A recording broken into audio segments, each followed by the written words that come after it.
Good day and good evening, and welcome back to Roulette Live with me, Chaiji, but you can just call me Kai. So, tonight, as usual, aiming for at least around 10 roulettes, around 3 hours. We'll see how much we get. Hopefully we'll get something interesting. And we're going to play Samurai today. As I kind of think I alluded to last week, I realized that I've been basically playing like the same 4 or 5 jobs or so every week for quite a while, and there's like more than one reason for that. The main reason was, of course, I was like, well, why don't I just play jobs that I like, that I'm in the mood to play? But to be fair, it's not like I don't want to play a lot of the jobs. It's just, you know, if you end up picking the one you want to play the most at any given time, the ones that are just slightly below just go, why don't I ever get a turn? The second part is that I straight up just, like, I haven't really invested many resources in maintaining a lot of the jobs for the entire last raid tier, which meant that a lot of jobs fell behind. Part of the reason for that is that if I'm playing a tank as my main, then I might feel motivated to oh, thank you for celebrating 18 months as part of the Cult of the Pink, Bob. Thank you so much. Is this loss? I think it is. But if I'm maining tank, there's a good chance that I'll be like, you know, helping a little bit on all of my DPS. I'll probably also like maintain my healers a bit. On the if I'm maining a DPS, then I'll probably be a lot more motivated to maintain my tanks and healers. What is important there is that with my tank maining situation, I would usually just, you know, just maintain using the tank gear for the other tanks and just let them fall behind a bit. Maining a DPS for entire raid tier, of course, means that the same thing happens for all of the DPS. That, well, I mean, I have my black mage. The mages can just use that, and then the other DPS just get left a little bit behind. Which reached a point where it has sort of solved itself. I've gotten just enough that it works, but before I fixed anything on my melees, all 4 strength melee DPS were too poorly geared to queue for Roulette, because there is in fact a minimum item level requirement there. Now, with that said, hey Telema, hey Rust, hey Aradel, hey Agent Monica, hey Lana, hey Seros, hey Mizum, hey Naomi, hey Tessie, hey Vespi, hey Stroimex, hey Dan, hey Lechaw, hey Endersakbar, and hey Kiwi. Hope you're all doing very well. Also, Ilana with the 75 stream streak. What? Also, hey Vince and Kazanta. Hope you're doing well. I believe Stroimex had a question about Black Mage just as I was about to start the stream. What was it? You said, why do we have to cast something on AoE after Flare Flare Flare Star if Thunder? What? If what?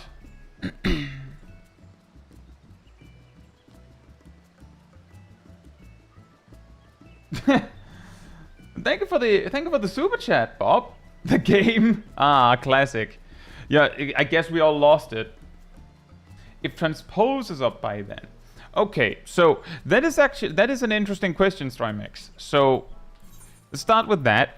So the Black Mage AoE rotation, also known as say discount support, hope you're doing well. The Black Mage AoE rotation, the optimal one being known as Transpose Flare, it essentially goes, the rotation goes if we start from when you're entering Astral Fire, or rather when you have entered Astral Fire, it goes Flare, Flare, Flare Star, optional blank, Transpose, Freeze, mandatory blank. Now, the reason is that the mandatory blank... No, we will be playing Samurai. We'll just start with Black Mage question.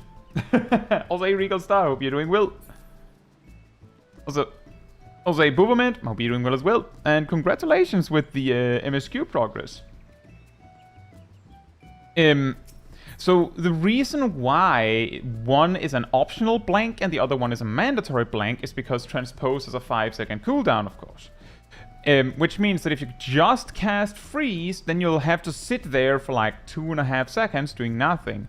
So you just do something. And the key is that in Umbral Ice, you don't have access to you have access to a lot of options, many that vary in value, right?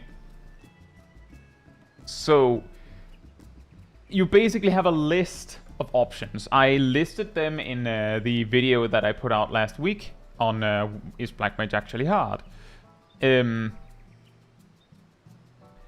Now, here's the thing. The always available blanks in Ice, which is like High Fire 2 and Ice Paradox, are arguably significantly worse than the only sometimes available blanks. Thunder, Foul. Which means that you may feel motivated to use the sometimes available ones there.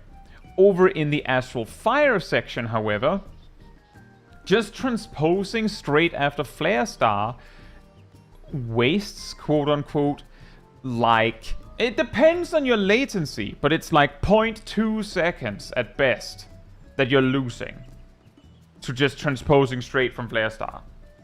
Like 0.2 seconds. It's an extremely small amount, which means if you use something that you didn't have to use, like for instance if Thunder was already up, and you're using Thunder again while the dot is already there and you didn't have to, then you're wasting time. You're wasting 2.3 seconds you didn't have to waste because, 0.2 seconds minus 2.5 seconds. And you didn't have to use. You could just not done that and just transposed straight. The reason why you would blank after Flare Star is basically that if you have so many good blanks, like if you go into a fight with 3 polyglots and you need to get Thunder applied, then why not splurge a bit? Like maybe Amplify is available, like you actually have to like chew through some of those polyglots to make space for more. So you just go Flare Star, Foul Transpose, Freeze, Foul Transpose, Flare Star, Thunder, like you just want to get rid of some stuff. There's also the part that if the target count is a little low, then Paradox becomes proportionally better, and you may reach a point where it's actually kinda nice. I haven't done the exact calculations, but it is an option. You could go Freeze, Ice Paradox on a chunky boy, transpose Flare Star, Foul, transpose, Freeze, Ice Paradox on the chunky boy. Like you just Ice Paradox every time. Things like that are in the realm of possibility. Those are also options.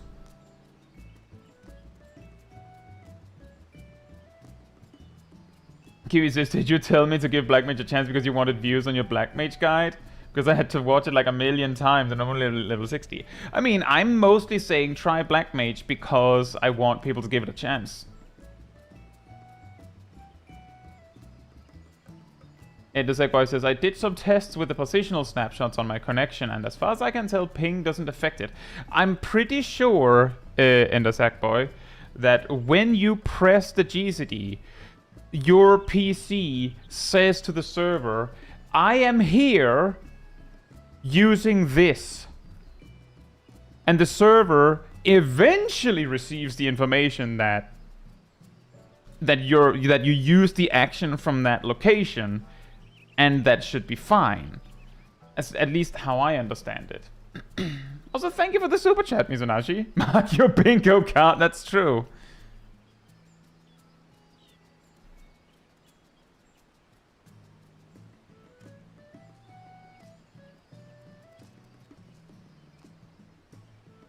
And also, hey, Corny, hope you're doing well.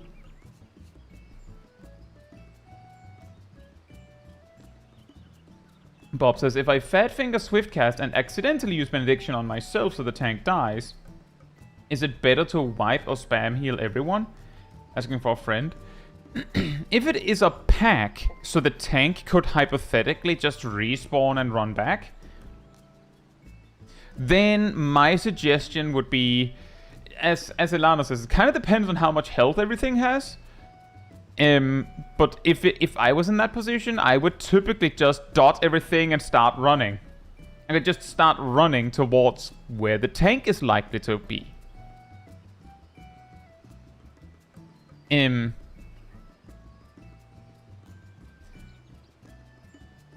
Because the thing is, you're not going to be able to rest the tank in that position.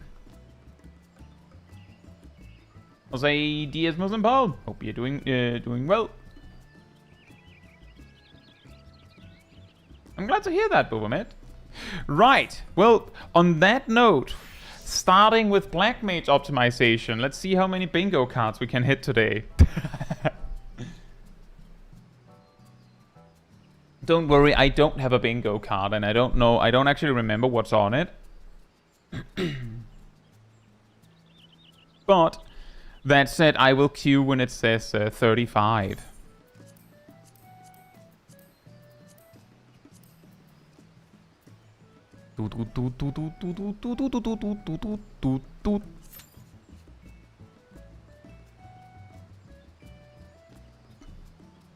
Strymix says, so the optional blank would be for reapplying Thunder and not losing polyglots, for instance. Something like that.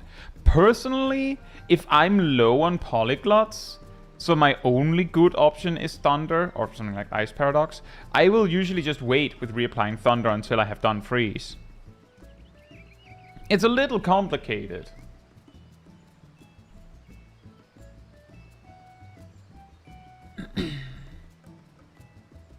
There's also the part that let's say the enemies are going to die soon. If you can see, well, I'm not going to get the full value of this Thundercast because they're going to die during it, then that gradually reduces the value of Thunder. Like, for instance, if only half of the duration will last, then, I mean, maintaining Thunder will be less useful. I'll say, Harry, hope you're doing well.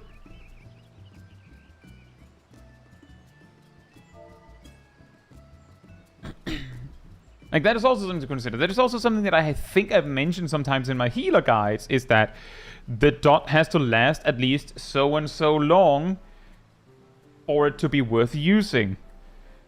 This also applies to Thunder.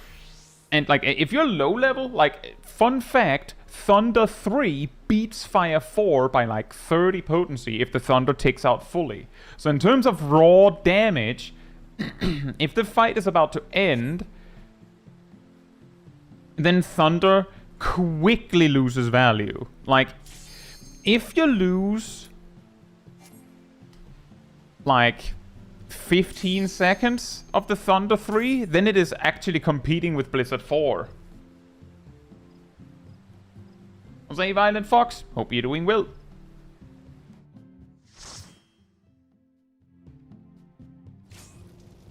Oh! Lichal's here. And Ilana's here. Well, then we're basically easy game.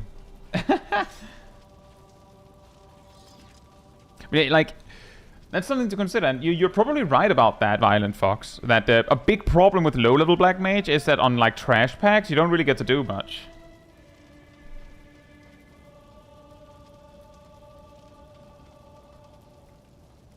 Decided to apply you just because you're late, just to help myself to remind it exists.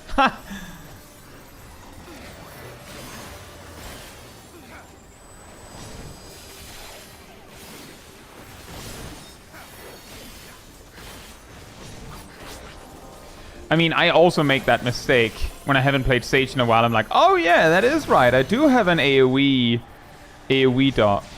It's true.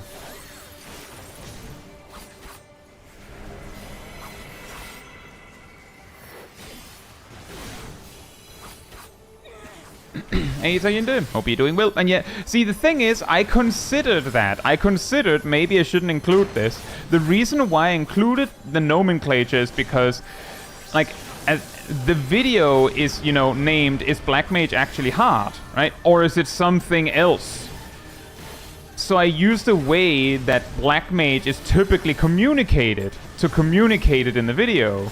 And you're saying, yeah, the nomenclature is really difficult. Yeah. That might be what makes it hard. Like, it's part of the conversation. You may also notice that normally when I discuss Black Mage, I don't use the shorthands very much. And if I use a shorthand, I explain what a shorthand is and then explain it, and then use it immediately from there and only there. Again, because if I just use it straight, then you're not gonna follow.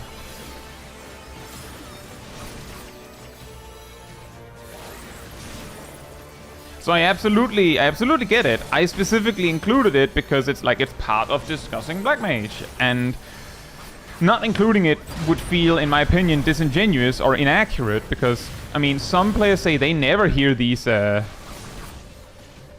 shorthands in the context of discussing Black Mage, but that's like I'm just saying, it's because you avoided it. Also, thank you for the gifted sub, Harry. Thank you so much.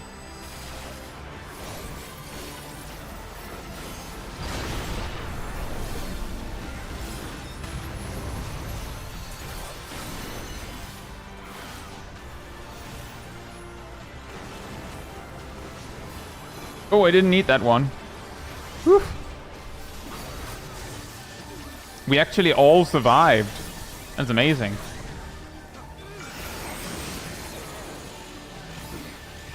I don't think it's really helpful to have that many shorthands for any job. See, the thing is, most jobs have that amount of shorthands, Tayunde.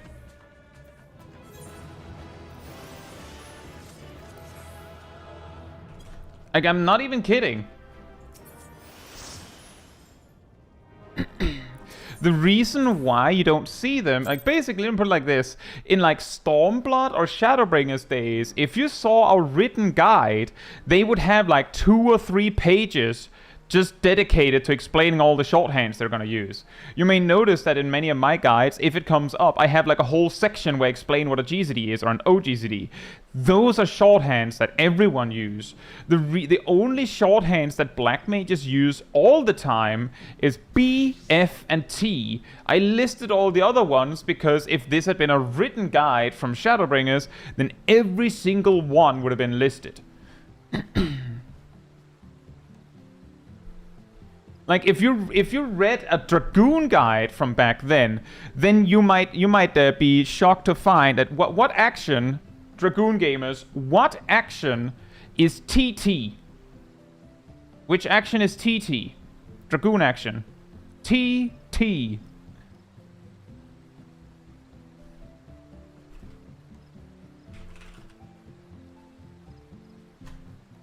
True thrust, correct. Now, what action is VT? What action is FT? What action is... I actually don't know what the shorthand for disembowel is, but you can probably guess that CT is Chaos Thrust, and so on and so forth. HJ by Shadowbringers would be High Jump. Like, basically, the thing is... most other jobs in Final Fantasy XIV these days kind of simplify many of these shorthands to then you do your 1, 2, 3 combo. Or then you do your filler. Or whatever. What's shorthand for Geishka-Ghoul? I think it might be GS.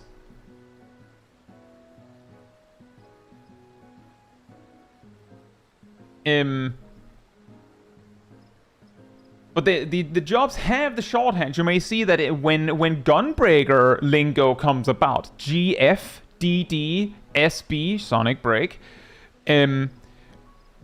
BZ, Blasting Zone, BS, Bow Shock, like all of these things suddenly come out. It just depends on how much conversation needs to be had. It's just that Black Mage specifically have lines, like sequences of actions where they're like, then you do this, and if they have to write, then you cast Fire 4 and Fire 4 and Fire 4, so they just go, you cast F4. They'd probably just go 6x F4, for instance, but it's there. I was like, hey, Mashichu, hope you're doing well. You were Duroro in that party. I didn't see the names because I have them hidden. Oh, you were one of the healers. Fantastic. I saw it in the chat now.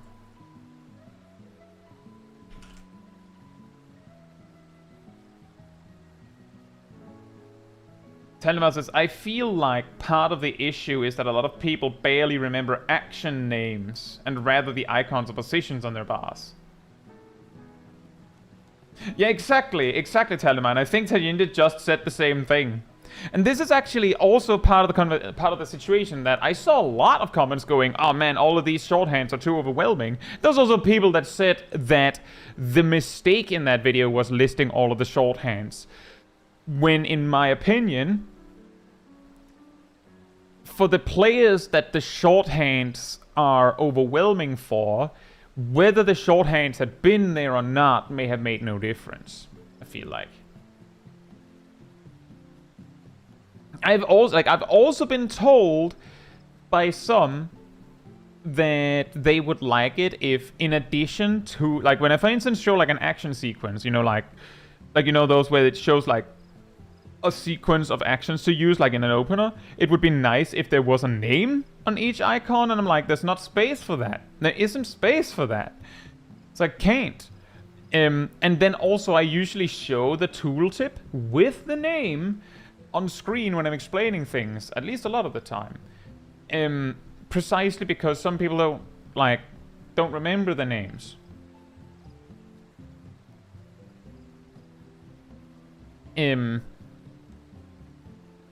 But I'm just saying, as a mathematician, you just gotta know the names of the theorems that you're referring to. You have to know. It's gonna be difficult to talk about how to play a job if you don't know what anything is called.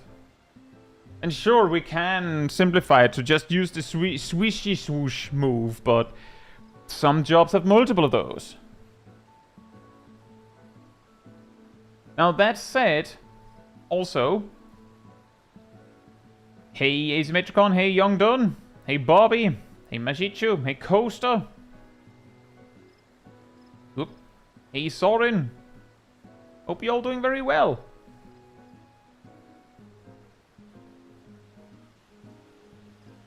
But basically, that's my point, is that, like, a large part of that video is explaining how Black Mage is communicated and how we talk about these things. Also, hey Ham, hope you're doing well.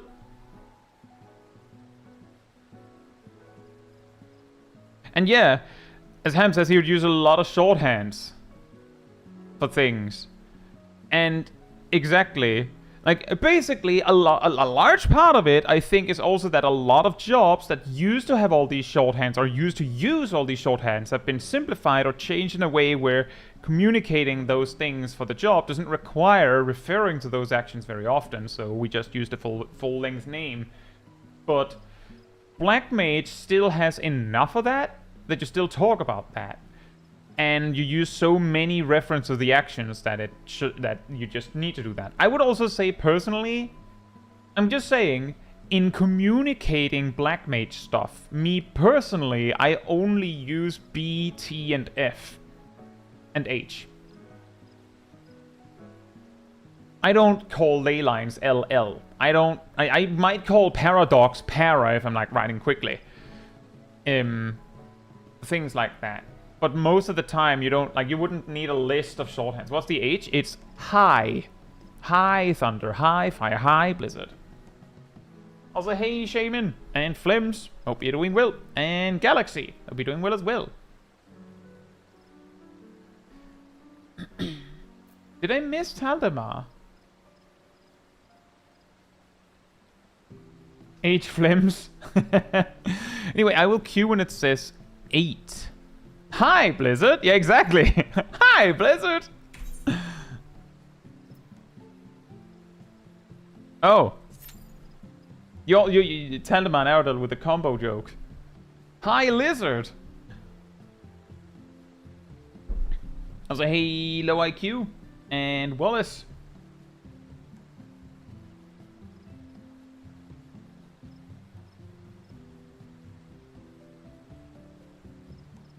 Do you use P for AF1 F3P? I do, but I basically only do it in the context of AF1 F3P, which I will usually preface with explaining what AF1 F3P is.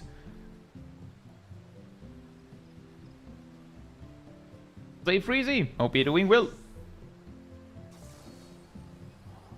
Notice Pictomans and Red Mage still use shorthands a lot of...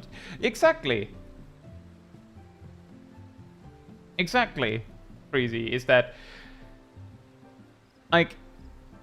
I would say... Like, I got a comment on that video that said something like, I've played 14 for 10 years and I've never seen any of those shorthands in my life. And I would say that that's a self-report of I've never bothered to look look beyond surface level on this job. If you've played the game for 10 years and never once seen any of those shorthands from a Black Mage. Or it's a self-report that you've never touched Black Mage.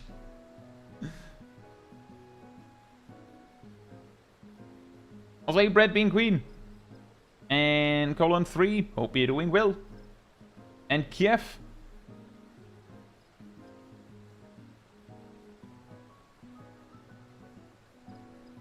Oh yeah, those are also good ones, Vespi. It's very difficult to to have any conversation about Paladin optimization without seeing FOF appear at least once.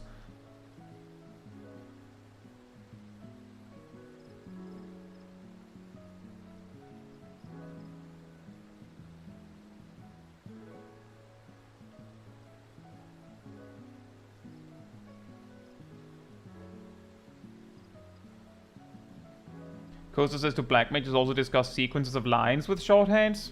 Second order lines of a sort. Kind of. The fastest way to discuss a line is to say it in text. So you don't have to like write it out and send a picture.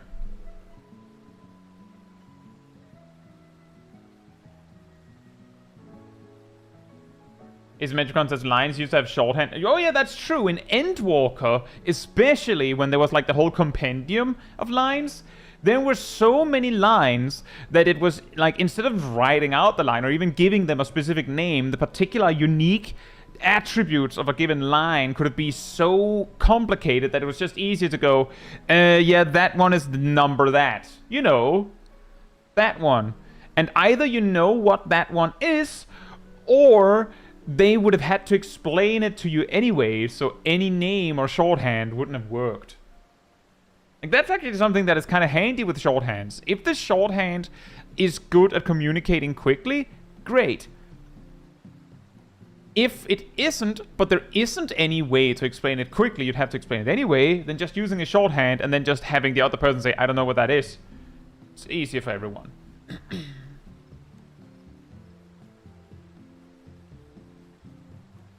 Black Mage using entire lines shorthands is what's confusing me. It confuses me. Then again, what would the alternative be?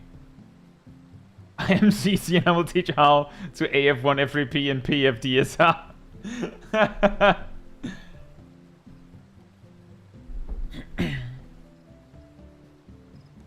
The thing is, a lot of the time, at least nowadays, with lines on Black Mage, you can focus on, for instance, like, as I do believe I explained in the video, you can just start at a given point and end at a given point, like what part of it is relevant. And then you can, like, for instance, you could just go, well, you enter Astral Fire and then you do this.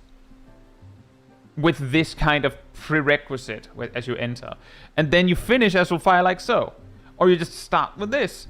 And technically, what you do after or before is irrelevant as long as you land on that starting point and you know what to do with the end point.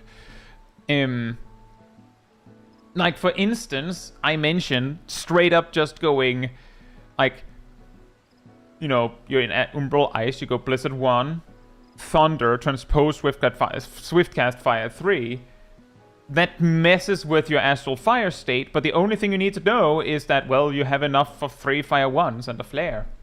So you do that. I don't need to explain to you what to do with that, right?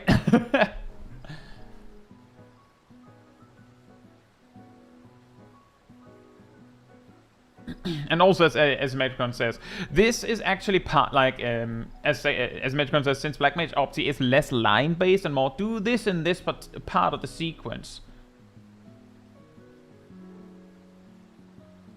Based now, there's less calls for specific line names. Yeah, so the reason for that is that before 7.2, when you had, like, you had a timer hanging over your head. It wasn't enough to go, you just start like this. You kind of have to like write out, then what do you do? Because you need to know when in the sequence you know you're doing the paradox to refresh Astral Fire. Or potentially might need to know that. Like, because of the timer being rather strict, you kind of need to go, this is where you start and this is where you finish. And then you exit again. Also, hey Leviathan, hope you're doing well.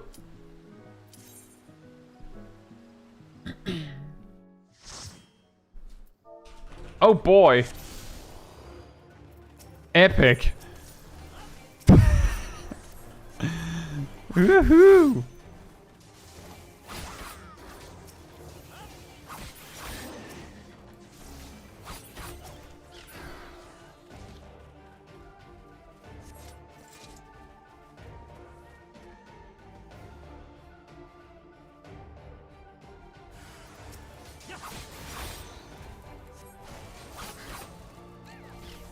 This was definitely worth the wait.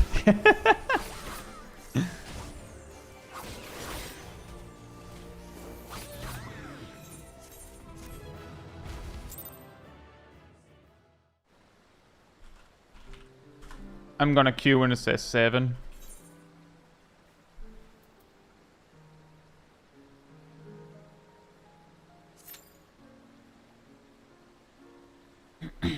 It's Tuesday, my goops.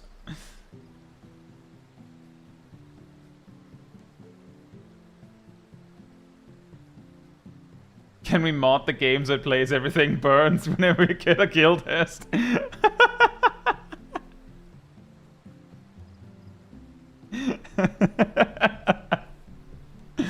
I can't do that. However, I might be able to do something funny.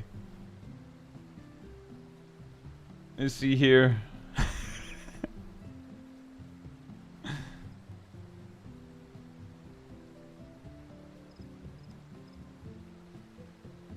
Just plain never had a choice. Hey Sally, hope you're doing well.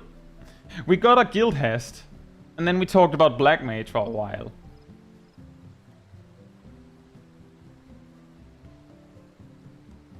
Oh no, Ilan, I mean, I can't do it. Thrilling fight. Yeah, it's amazing queue time, guys. Never had a choice. Did you all notice in both of the mental roulettes where everything burns was used, I specifically moved the music around so that it had like a good stopping point most of the time? Exactly, so that it didn't just go, never had a choice, next song.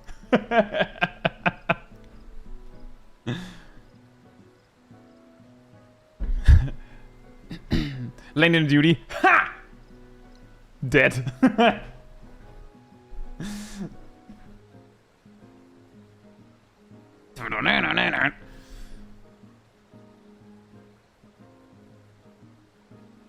I have plans to use other songs as well. Someone suggested on the last week's one to do that. I was like, that's amazing. And then this week I feel like I forgot to change it. So I'm like, yeah, everything burns is fine. How's your Savage proc going, by the way? We are proccing Tyrant now. It's tyranny time, folks.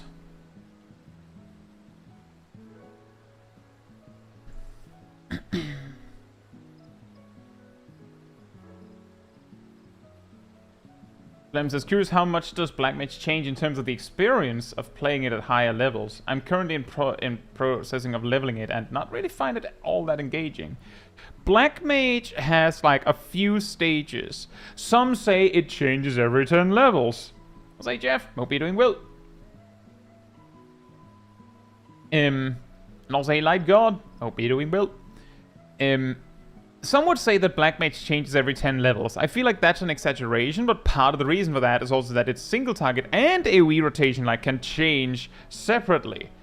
If we just focus on the single target stuff, Black Mage has the pre-level 35 version, then it has the post-level 35 version, which has specifically the level 35 to 41 version, the level 42 to 49 version, and level 50 to 57 version, that then gets like a very small like final act from 58 to 49, from 58 to 59. And then you get the level 60 to 89 version, that gets like a few sprinkles in, and then you have the 90 plus version where you have Paradox, and then level 100 you have Flare Star. But it does change. Ooh! Orange. Orange. Yazlis here. Orangey. Say, Avarian, hope you're doing well. And that is ultimately what you should do, Flims. I would say if you're not having a good time with it, then just don't.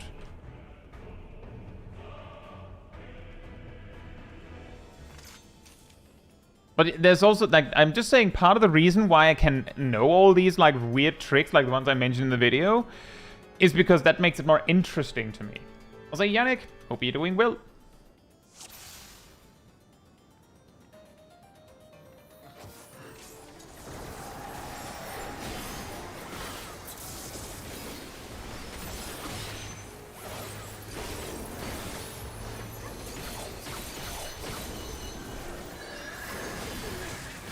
Oh, that's the spirals,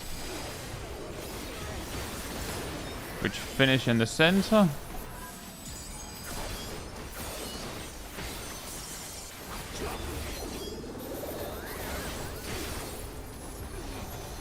And then a big one.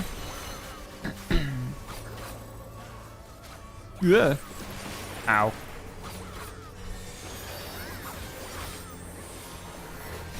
I'm not going to be able to do the structured exact rotation as needed, but I'll do my best to do damage.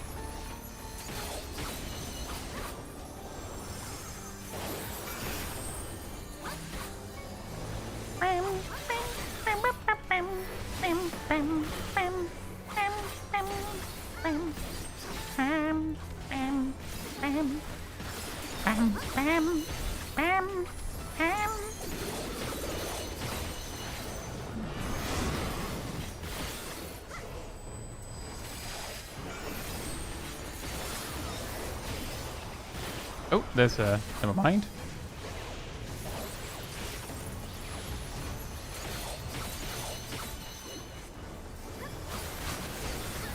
Ow.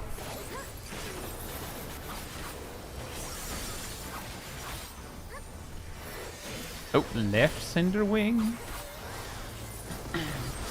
Hey LTC, hope you're doing well. At face. Never mind, not at face. Dash face. Meow. Now at face.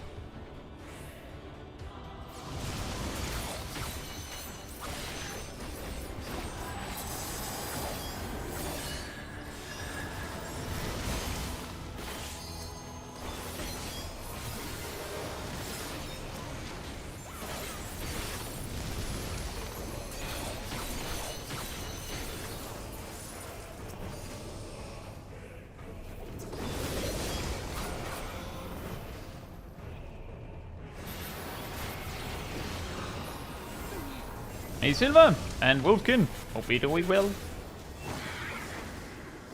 Okay.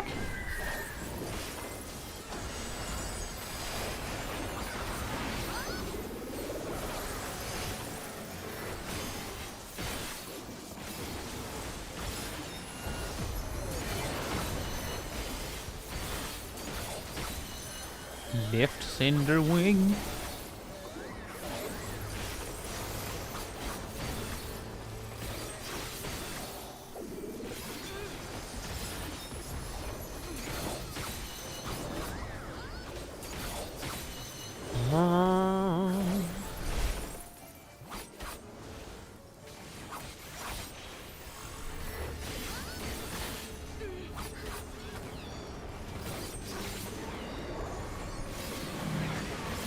on it.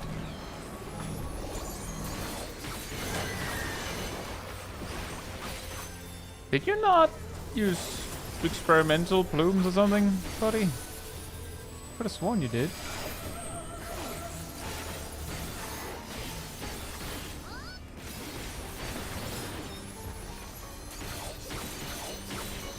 Did he not?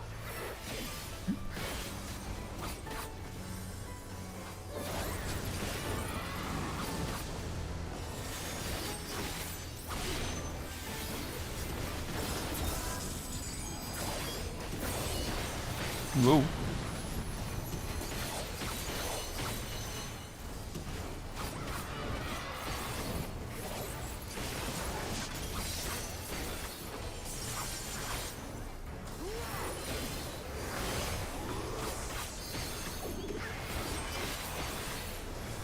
Thank you for the contribution.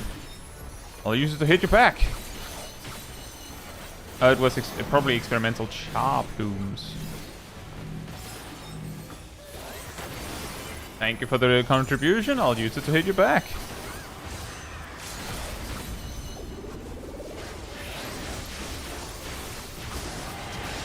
Aha! Ooh. Music!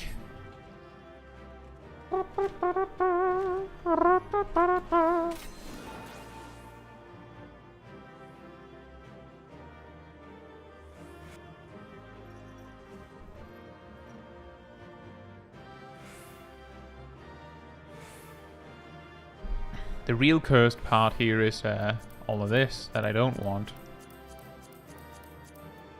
Pass, pass, pass.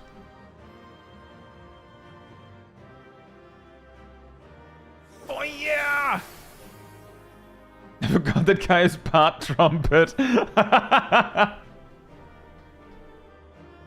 You can get Phoenix's theme. Everything birds. Everything birds. Flight it up, let's go! Flight it up, let's go!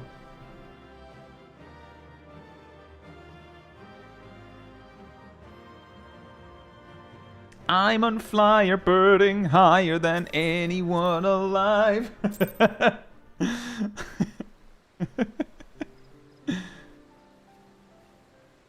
I am too far up to touch.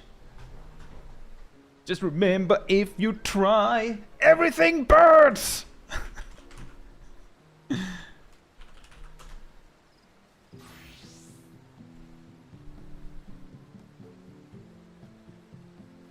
Never let the hawk swing. I'll cue when it says 31.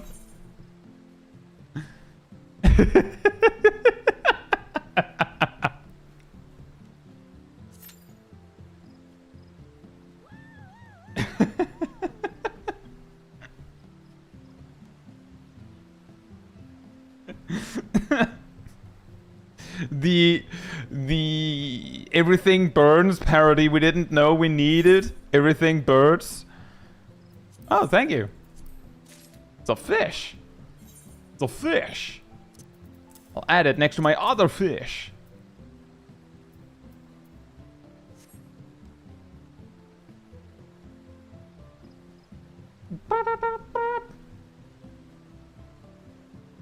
The Phoenix fight doesn't have that much going for it. The key things is if it casts experimental fire plumes or something like that. If it's a spiral, it goes like bam, bam, bam, bam, bam, and then center. And if it's a big one, it's just center. The other thing is when it does the darkened fire thing, you need to make sure that a white spread marker hits each of them, or you take a lot of punishment. Then the ad phase has like the big green circles. They can't you can't have them so close that they'll hit each other with them. And then when the weird rocks come down, just remember the order they came down. Just remember the order they came down. Just hide behind them one at a time and you'll be good. Most of the rest is entirely intuitive stuff in my opinion. It is funny how EX4 in Dawntrail had a little bit of like, obscuring vision on it that they try to help alleviate. Phoenix just was like, nah. Sucks, mate.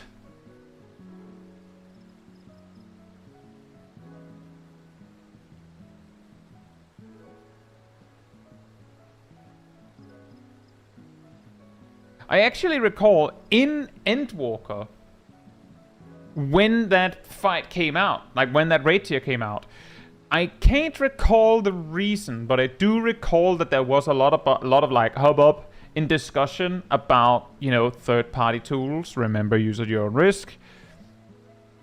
Where, you know, a lot of, like, some people use them to get some sort of mechanical advantage. And some players that just use them for visual changes were like, well, we're not cheating. We're just changing the look of things only for it to be like, yeah, you can use that visual change stuff you're doing to make the arena of P3, Phoenix, not orange, which makes things clearer, which is an advantage. Which I thought was really funny, because there's nothing in terms of modding and third-party tools that is so saintly that it couldn't possibly give you a combat advantage.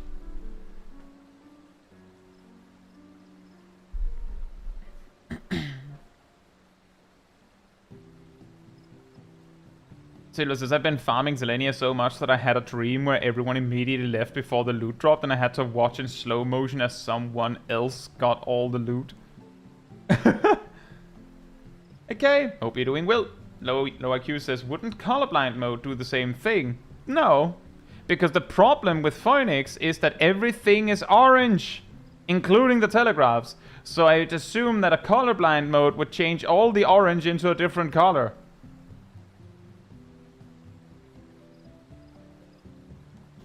The same color.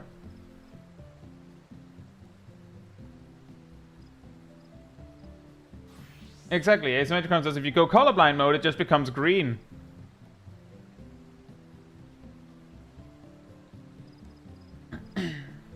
Like, basically, it's not a I can't see because I'm colorblind. It's I can't see because everything is the same color, or colorblind or not. I was like, Danzen, hope you're doing well. Yeah, it is a kind of a long queue.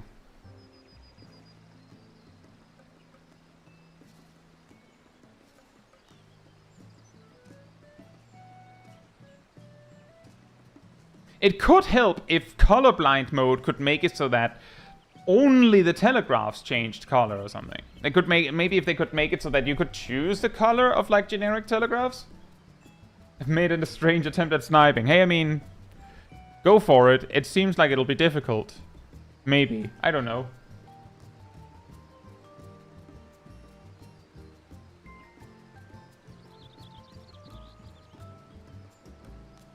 We may have to do some DC hopping back and forth.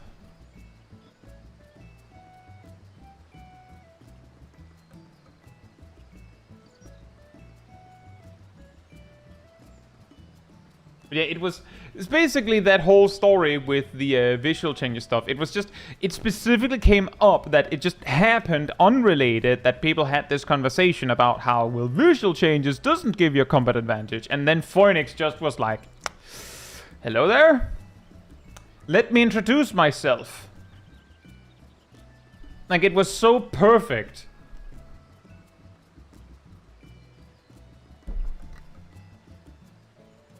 Hey Zoma, hope you're doing well.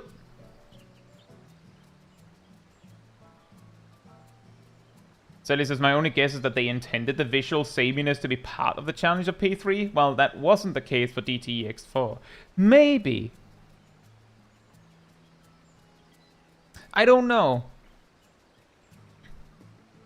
I feel like, considering how incredibly rarely that they would do something like that, and how mean that would be, you know, considering things like colorblindness, I would have expected at least some sort of response of them saying, yeah, we've heard a lot of complaints about the fight being too orange. That's the point. Like, just something, right?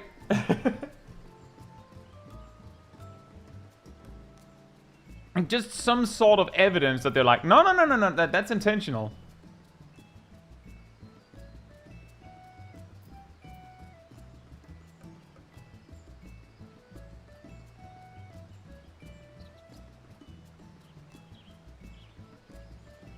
It would help a lot, at least.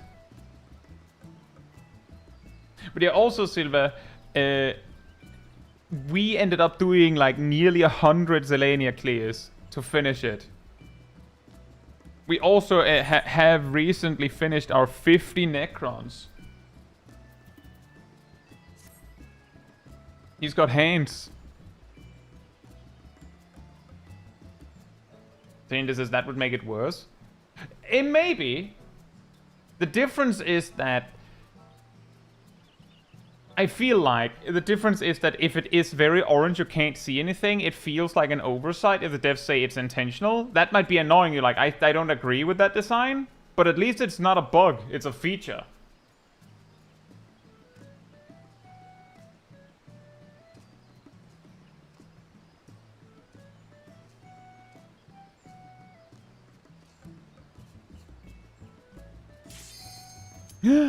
Instant replacement. World of Darkness. What? Why? Why? what did the bros do? Hello? Huh? Oh, my word, such scorn for the challenger.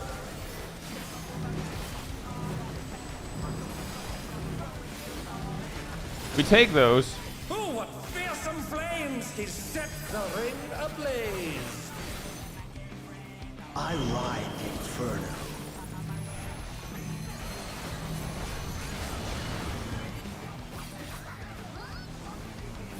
I just realized I sent my free company greeting to the party chat.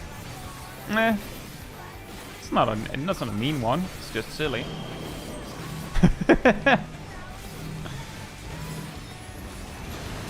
The flames are spreading. At this rate, the challenger will be trapped.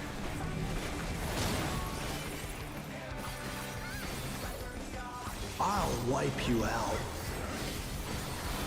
Don't wipe me out, bro.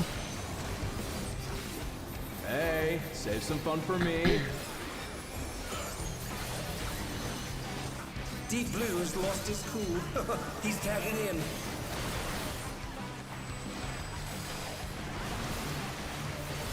Oh no, Hana. Just make one yourself. Uh-oh. Good gods, what an enormous wave! Oh right, he dashes through. Oh.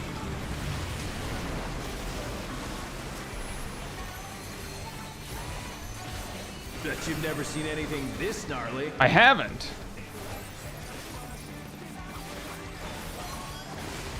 Nice.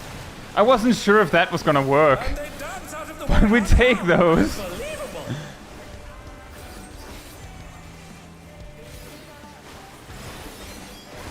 Ow. Didn't work that time.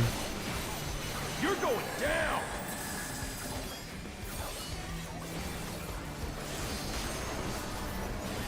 What a drag.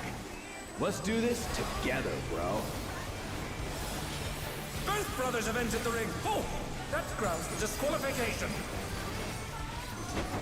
They don't fight alone either, so it's only fair. The extremes fight as one.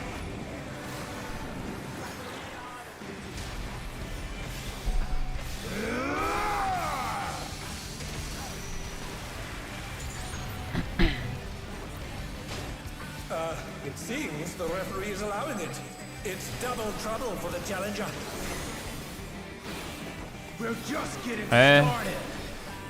Is I don't recall off memory. Is Tengagoken a gain on 2? Hey, check out this smooth teamwork.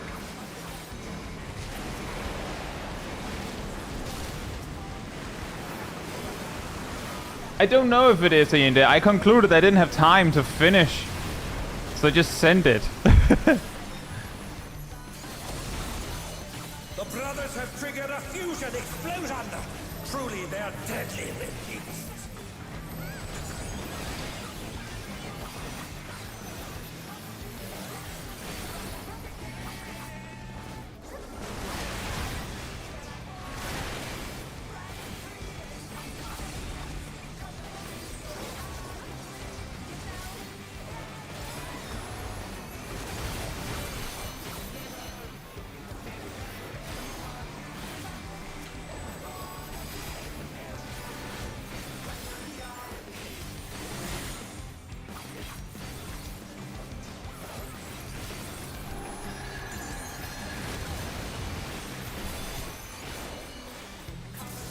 I've been saving this trick just for you.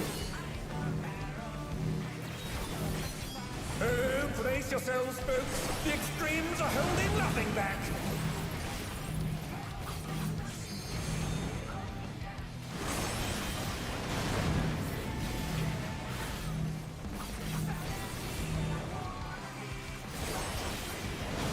Ugh.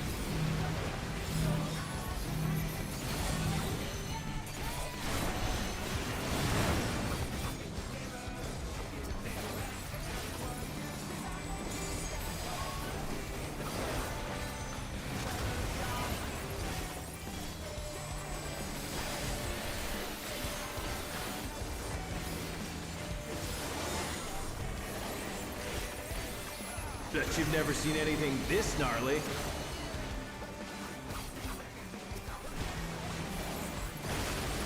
I should have moved earlier. Got too confused with my options. I ride the inferno.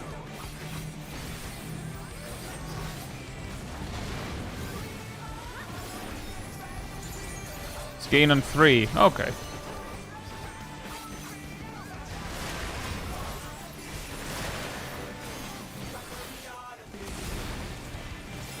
I'm standing, we're standing here.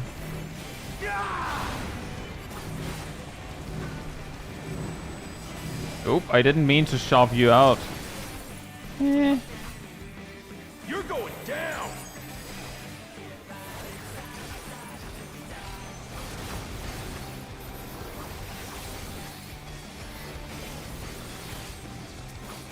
You're going down!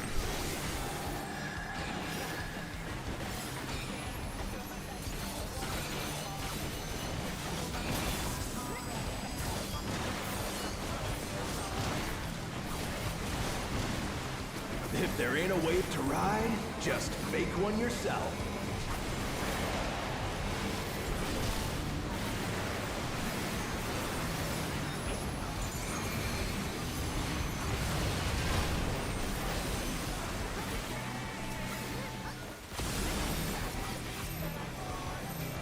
I do believe they're low enough that Keegan Banner might not be worth reapplying anymore.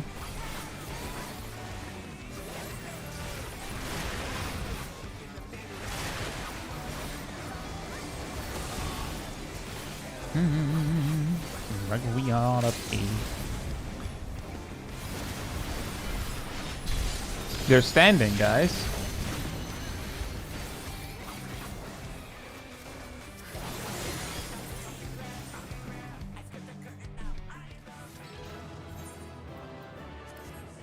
It's all over. Until next time.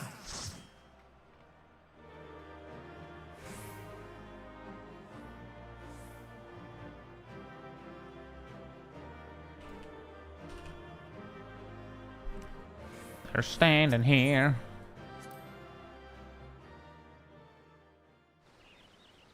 That's good in this neutral. Yeah, I couldn't quite remember that, and each time it came up, I was like, wait, what was it?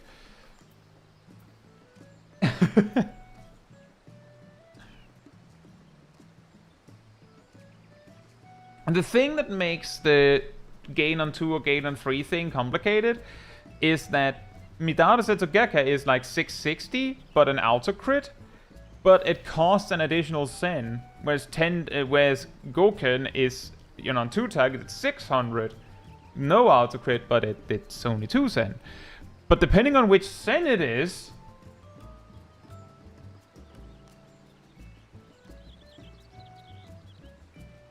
Young Dunn says, I guess I'll ask a question that's on my mind with this fight. Is this a fight where it's normal for each tank to take one of them, or does the MT just take both? It's normal to split them up. However, let's just say that in the last raid tier, Howling Blade has like a pair tank buster, but it wasn't unusual to see like a single tank just say, nah, it's fine, I'll just take it, no problem. So, what's normal is not necessarily indicative of what people do. Also, good luck, Taldemar.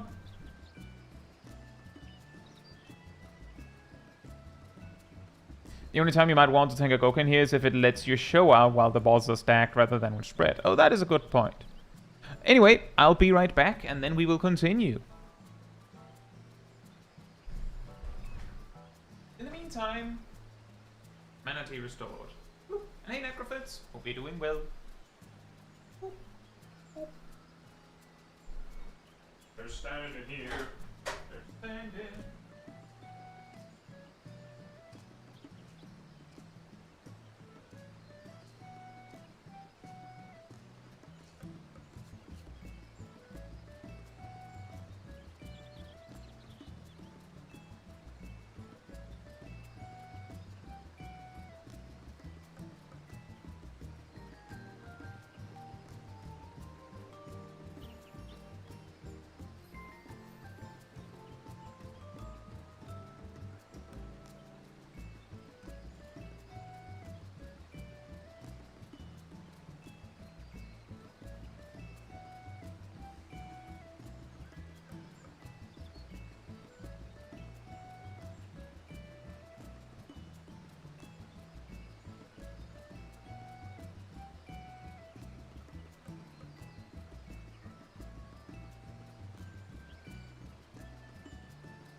Alright, I'm back.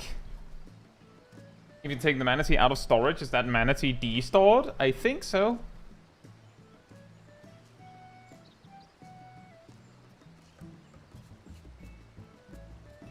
Yeah, the reason why I said that before, Necrophytes, is also because I have on our on like community reclears just gone, like, I think Sip was my co-tank, and he was like, I'm just gonna let you do it, and there was no problems. Like, none. Anyway, I will queue when it says 26. Also, I see that there's a chase going on.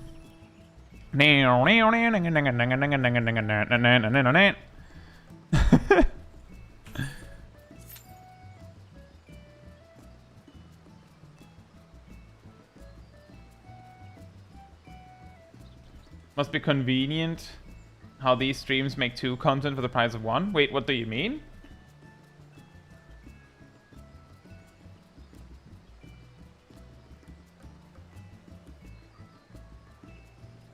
Also, I realized that I forgot to roll on loot. I could have gotten M10 loot for the week.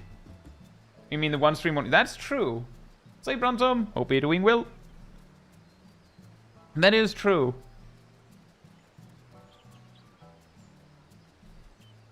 Hey, Falca, hope you're doing well. And thank you for celebrating 23 months as part of the Cult of the Pink, Bruntum. That is indeed almost 2 years. Wow. In Savage, do the bros have to be kept apart? Oh, no. In fact, a major part of optimizing the Savage version is to, every time the bros are not busy doing something, is to make them kiss. As in, get them overlapped so you can cleave them. There's no downside to keeping them together either. Every time you don't want them together would be them doing a mechanic where they forcibly separate anyway.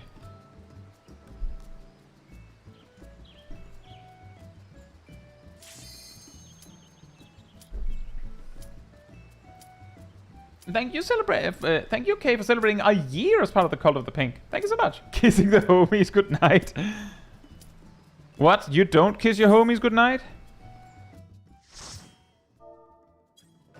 3 weeks in a row. What?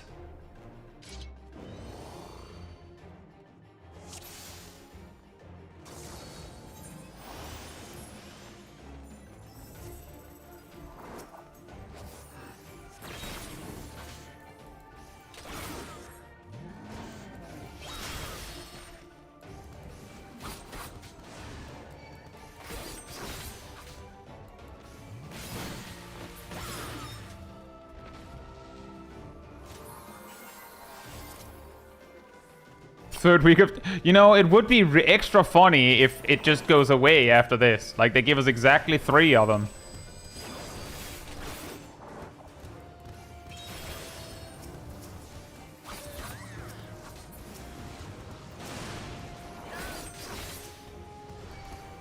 That was really cursed. Needing to set up your big AoE finisher with a single target attack. That's weird.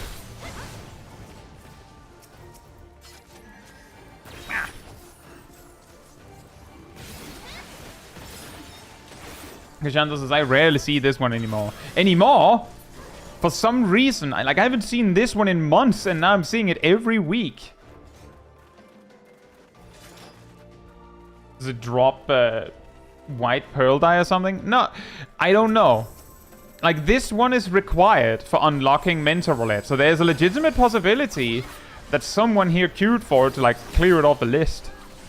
The probability that someone queued, like, that people just queued Guildhest and ended up here is incredibly small.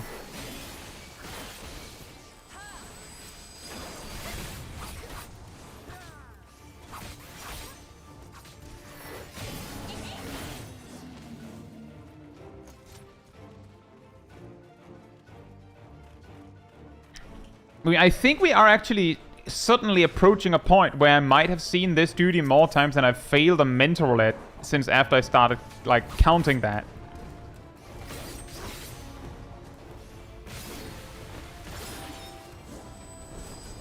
Did you know that Tenkagoken is a gain on 1 at this level?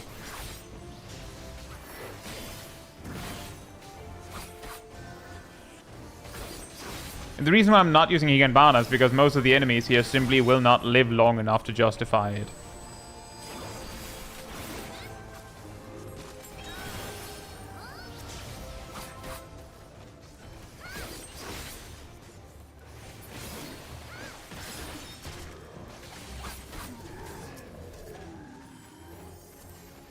And yes, EG is Gassel.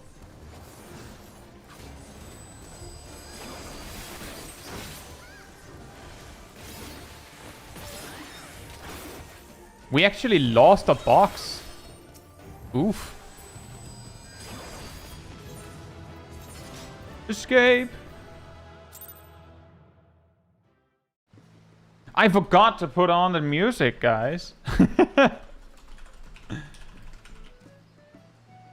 I'll queue when it says 18.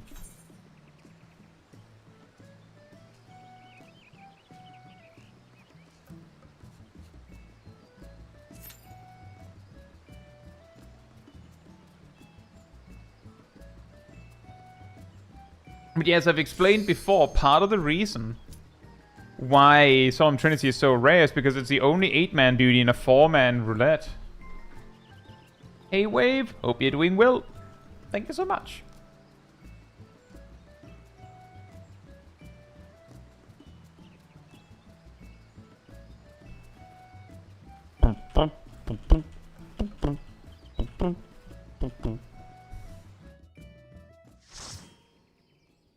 All right, are you ready? Never had a choice. Calm them nerves. Ready, set, go, and there ain't no stopping. Only one option. Light it up.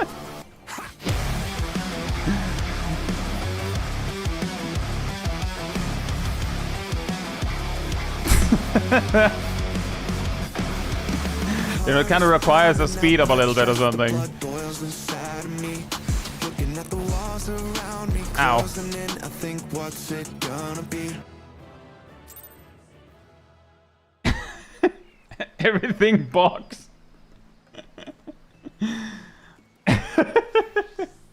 Everything box. Oops.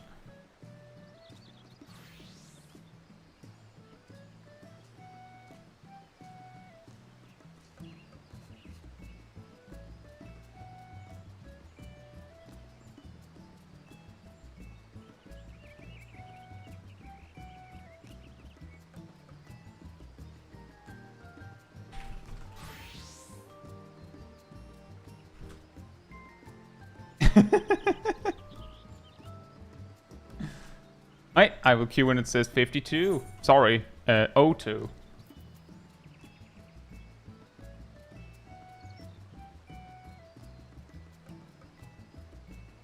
Toot.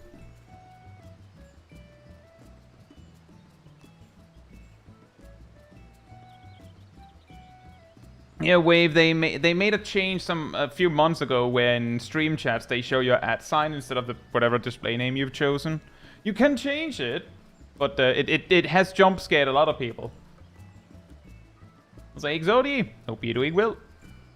They gave Bugman a heart enrage after like 1 minute. I wonder how long it would take for anyone to find out. You know, the funniest part about that is that he kind of has like a DPS check. It's Riku. Ah, right. I do think I recognize the picture. Hope you're doing well. Oh, instant replacement. Is it more normal rate? Sure. Hey, Nozarel. Hope you're doing well as well. I'm on fire, burning brighter than anyone alive. Agent, hope you're doing well. You're in my duty now, really? Well then. Sorry, Cat. Hope you're doing well, and thank you for celebrating 25 months as part of the Cult of the Pink. That's a long time. You get everything burns for the Neo raid? You can. Agent Monaco, you can. I'll let it play out.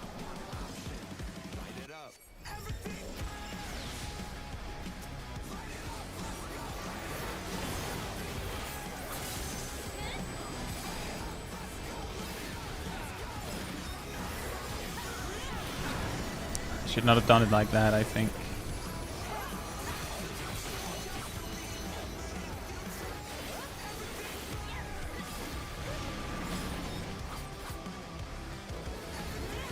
Wow!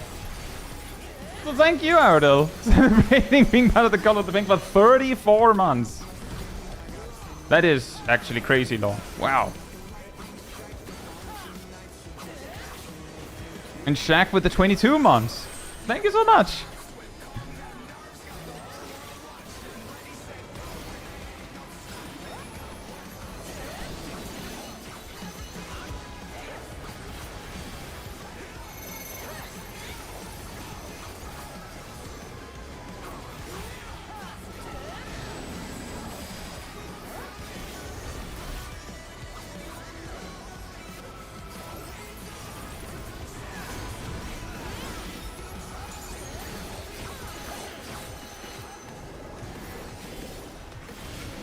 Everything burns! Everything burns!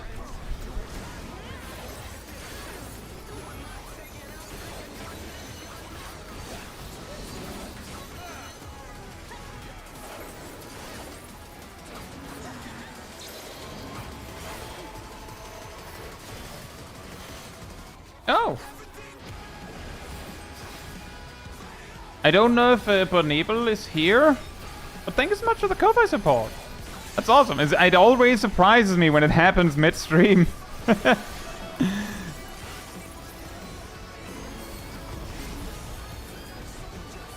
What's the condition to be able to vote kick people?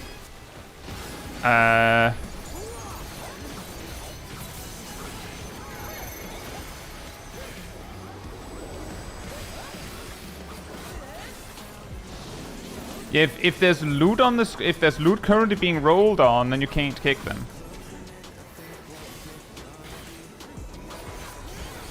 Bap.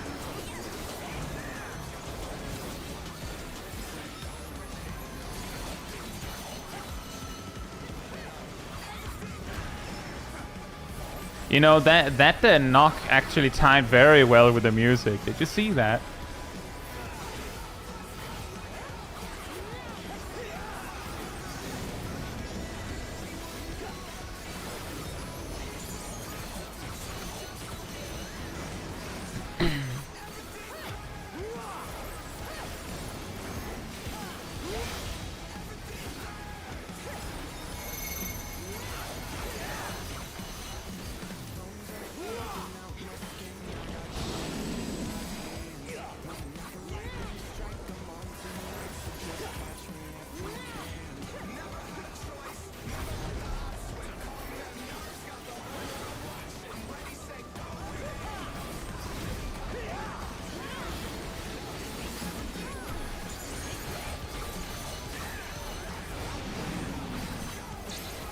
Oh. Excuse me, excuse me.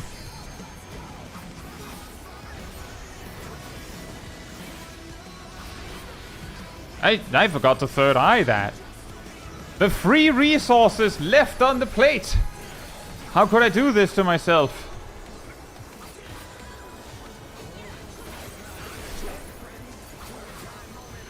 Hey, Bonibel, hope you're doing well, and thank you so much for the support. That's very nice. Thank you. And also the guide words. I'm very glad that my guides helped. Thank you. Yay. Cool.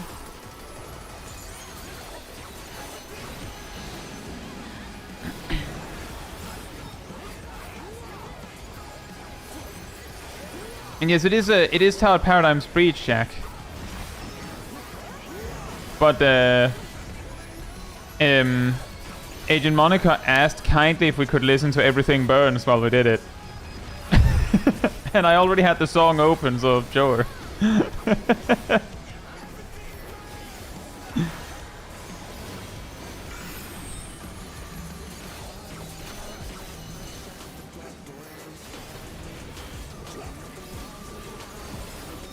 Hey, Ansa! Hope you're doing well.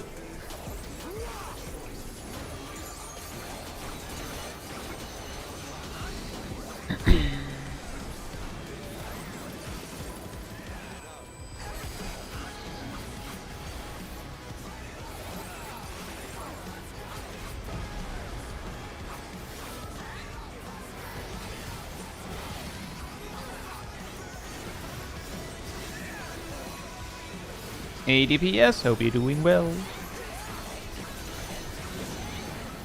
Ugh.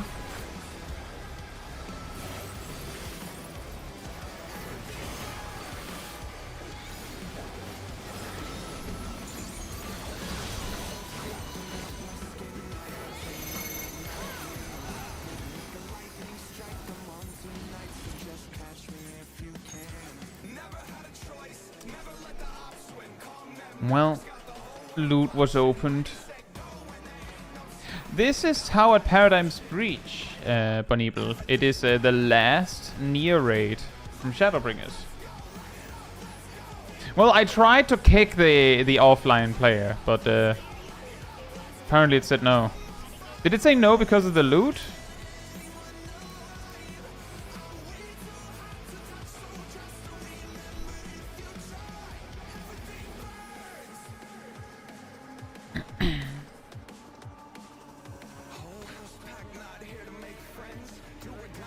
In Shadowbringers, the whole Alliance Raid series is a Nier collab.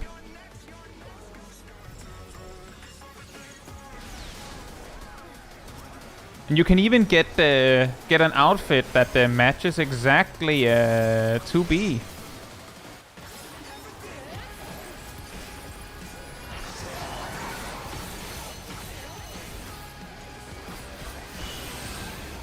Oh no.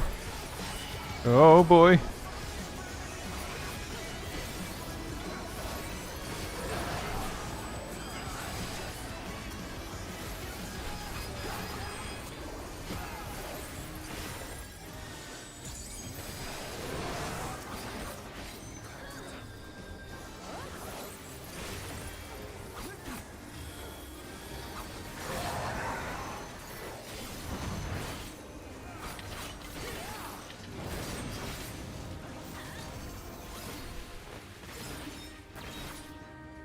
I couldn't quite recall how far away you had to go.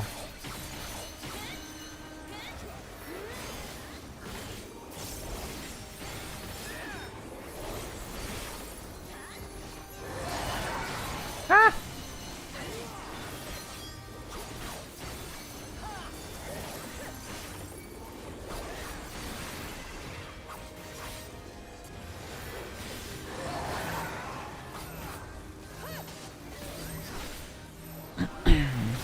Remember, everyone,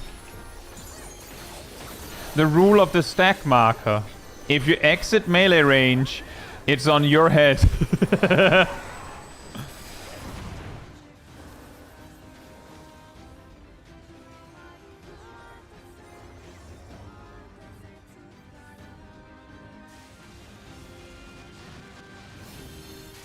Hey Kai! Q Kai P, hope you're doing well. I'm glad to hear my guide helped you. And I'm glad that you enjoy Black Mage.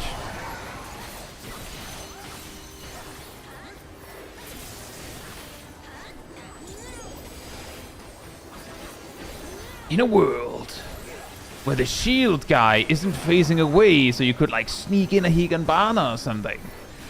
It's not the world we're in, but it is a world that could exist.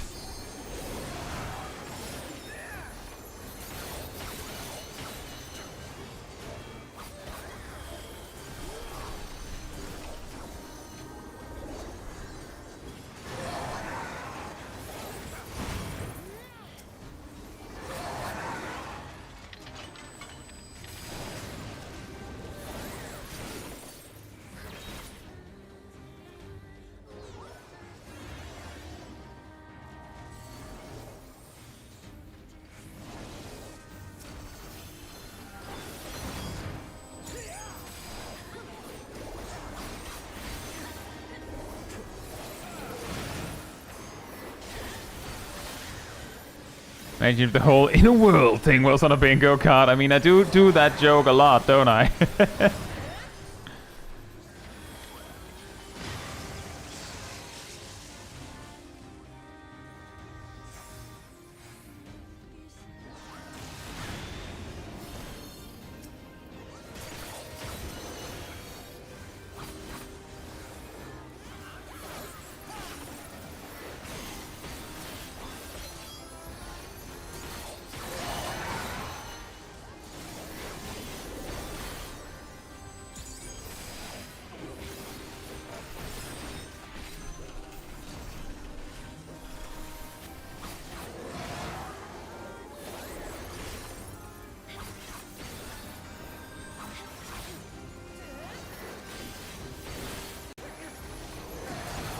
Bruh. I should have used second wind. I just didn't, because I was stupid. Actually, I was more focused on explaining to the tanks what they need to do.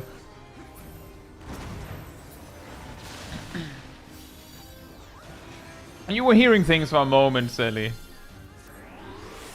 It cut off at a quite nice finish, and I was like, oh, well, no.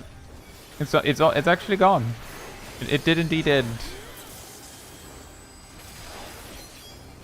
Everything burns! Everything burns!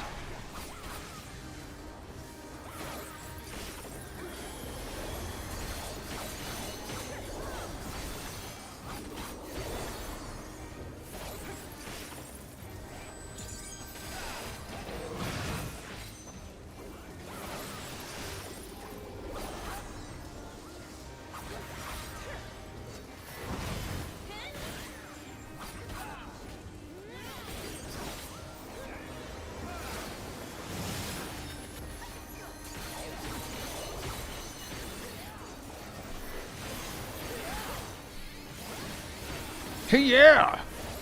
Uh-oh. Oh, no!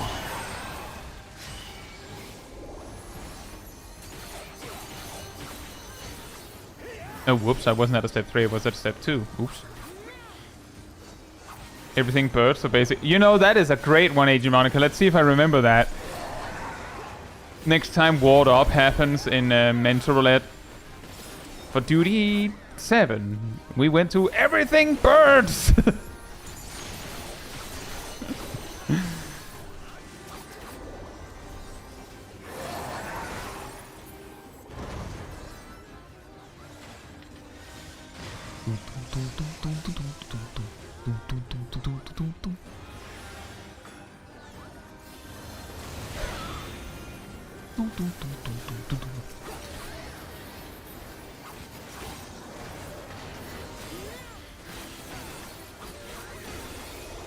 You don't...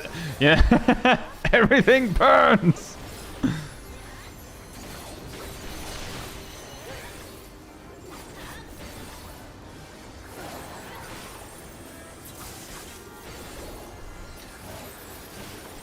We did it!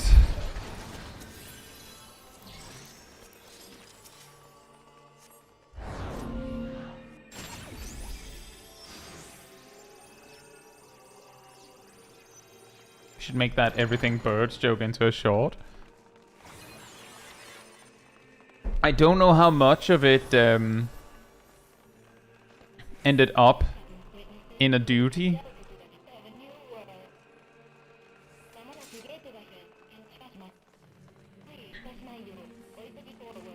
Can not apply dots of the shield guys blocking in your direction. I mean, if you try to do it, he'll...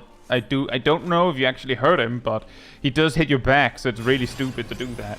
You'd have to run through him and then dot him from the front, which takes too long, too much of an investment. But you probably could. It's just it gets awkward enough that I don't bother.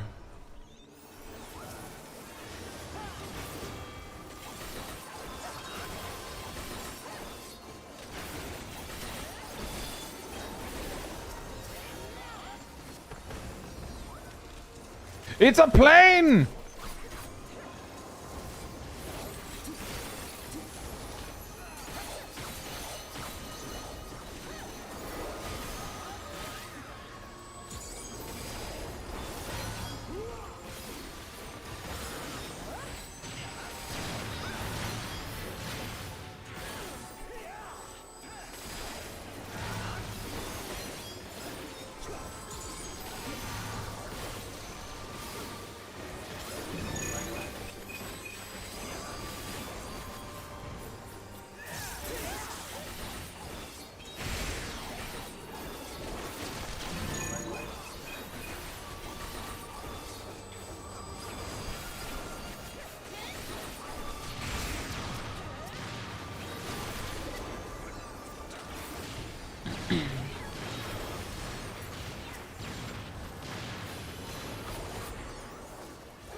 Did that 2P just run all the way to Narnia?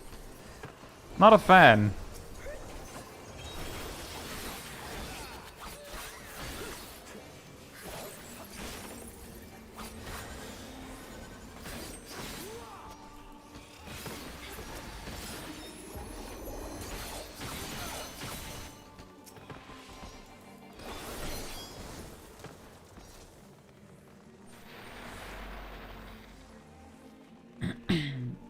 Hey Grim Raven, hope you're doing well. It sounds like everything burps after a while.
Oh, man.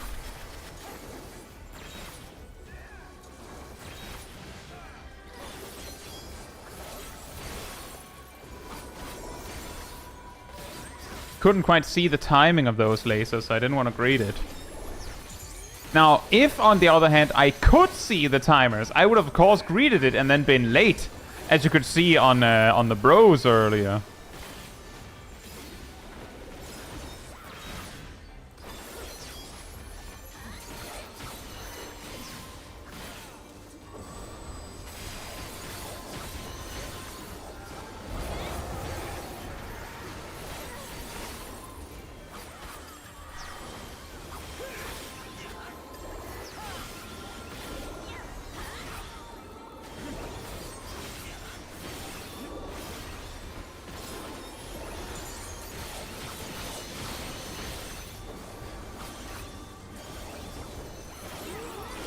The classic, just one more GZD. Oh, I'm just gonna step away.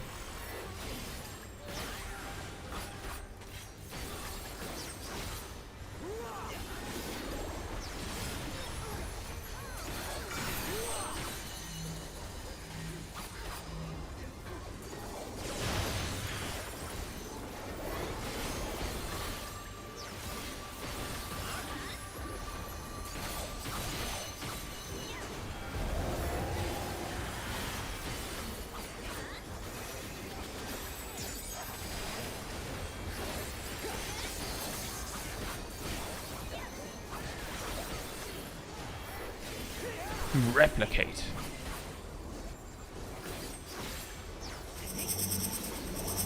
I'm always surprised by how long she stays in this first phase.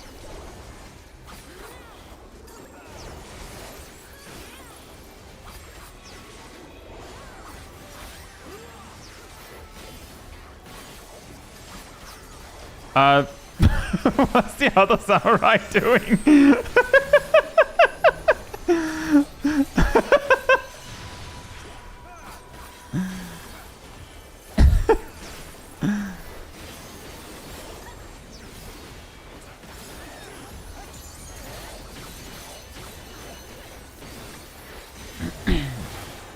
Jeff says, are you going to be running the ultimate next patch? That highly depends on whether or not my raid team will have finished Savage by that point, which might sound like a long time, but it is very possible we haven't.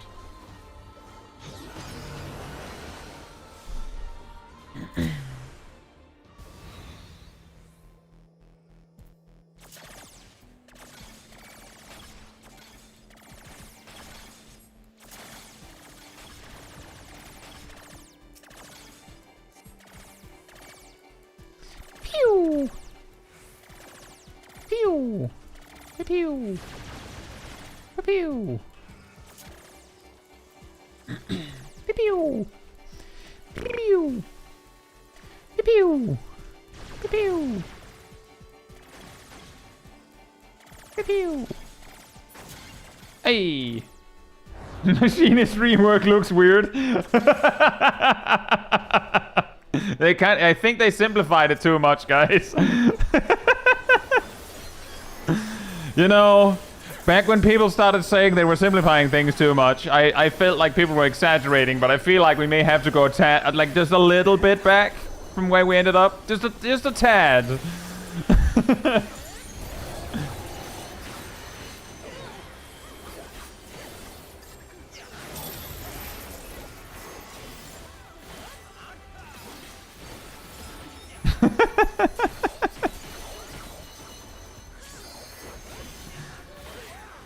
Uh-oh.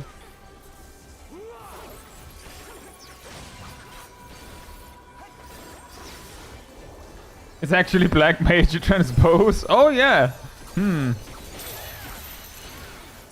Oh, it's on me.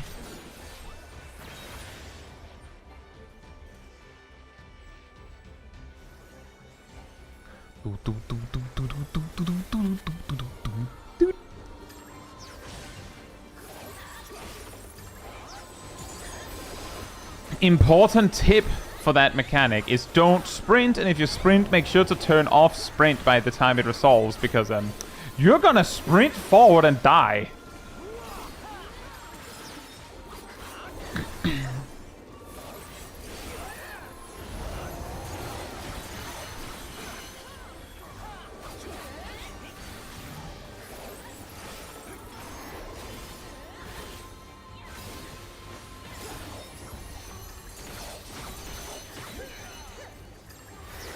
You can turn off sprint, you can just right click the buff off.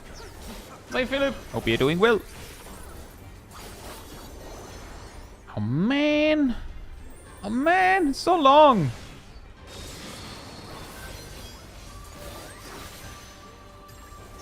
Oh man. My melee range.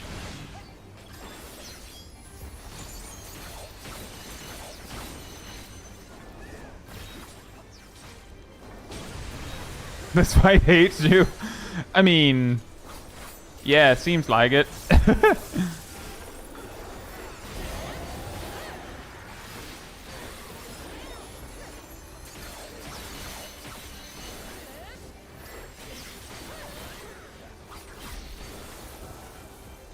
We did it!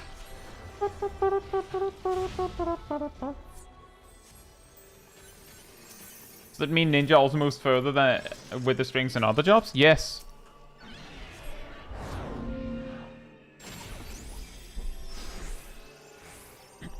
And hey Mandalorian, hope you're doing well, and thank you, I'm glad to hear that.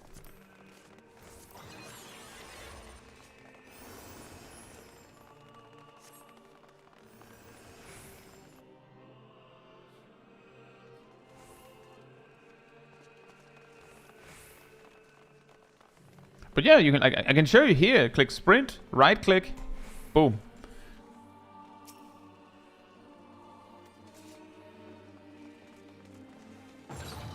I think this is the first time I've ever been the one to click the control panel, ever, in my life.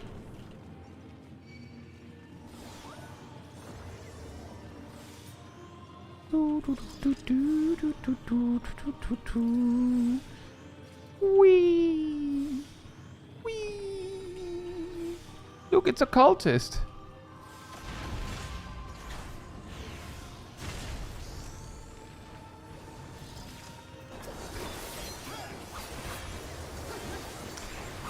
I didn't quite do that optimally. But, oh, I guess that is an option. I hadn't considered that before. Melee LP the guy. You know what? I'll do it too.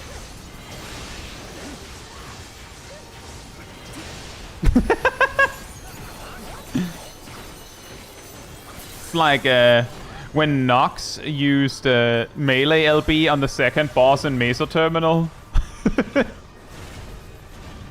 But range LB both. Yeah, we could do that, but I don't think I've ever seen one bother to do that. So I'm not exactly expecting anyone to bother to do that. But you make a good point.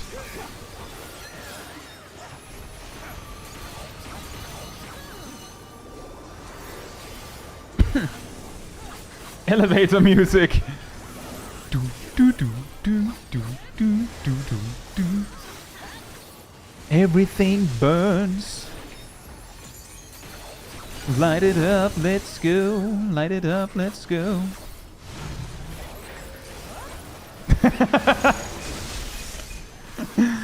Everything is everything burns.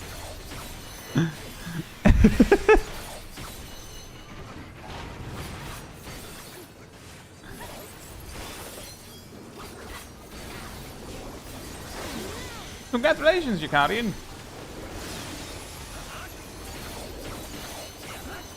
Everything turns.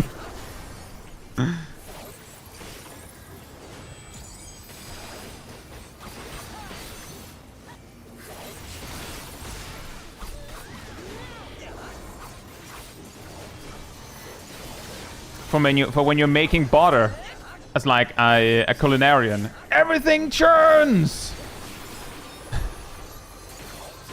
I want a bossa nova version of the Arcadian boss themes now. Hey Fern, hope you're doing well.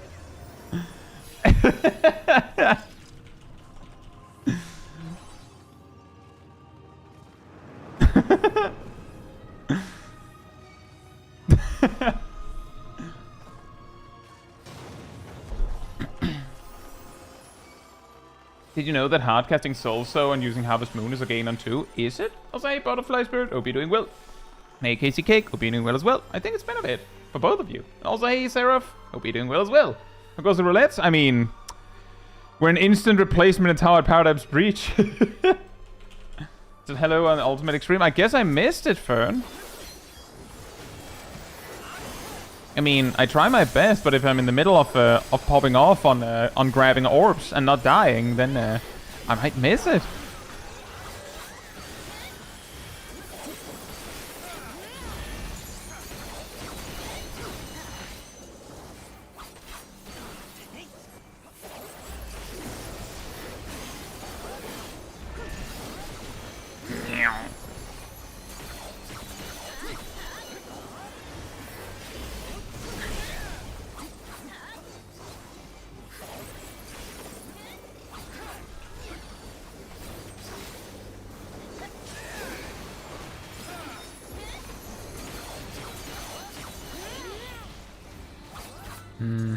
Oh, okay, fantastic. I'm looking out. I was looking for where there was a line that was perfectly safe.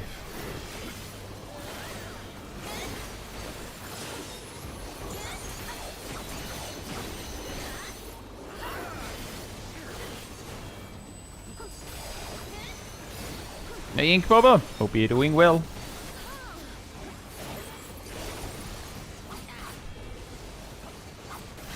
Caster Brain? Have you seen how many casts I have here? Are you seeing this?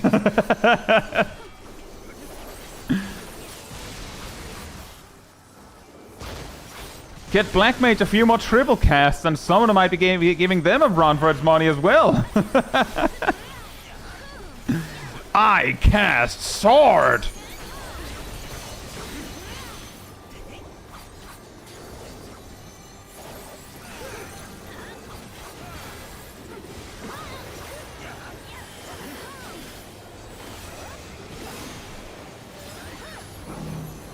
A major reason why a lot of players have trouble with the near raids is partly because a lot of people simply haven't done them.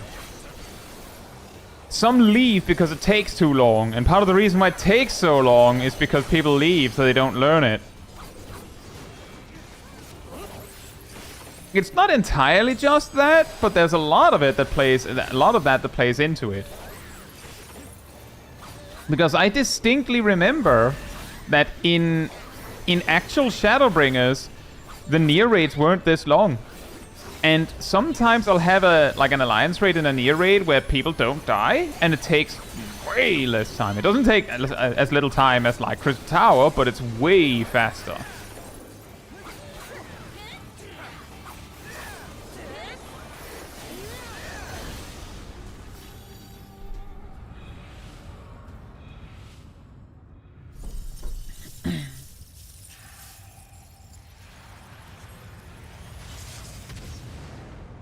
See, I thought that was the case, Regal Star, but here's the thing.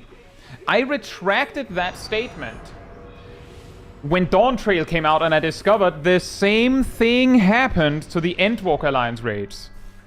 It may be that the near raids didn't get synced, didn't get scaled as hard when they did the stat squish, but I'm just saying that the Endwalker Alliance raids equally saw their length increase. Yes, the Endwalker Alliance raids are faster, but one part to that is that they house a lot less mechanics that will kill you for minor mistakes. Uh-oh. I didn't make it.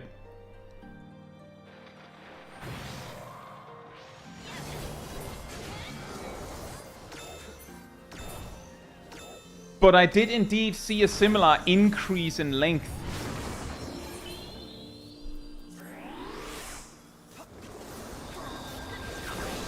Aerial lizard alert.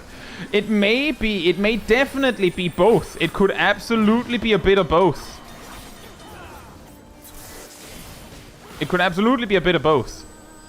I'll definitely say for certain that I saw similar like spike in duty length on the Endwalker Alliance raids when Dawntrail came out.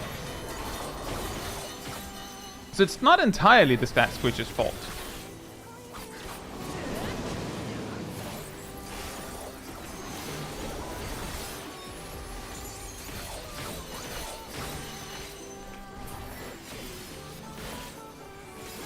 Uh-oh.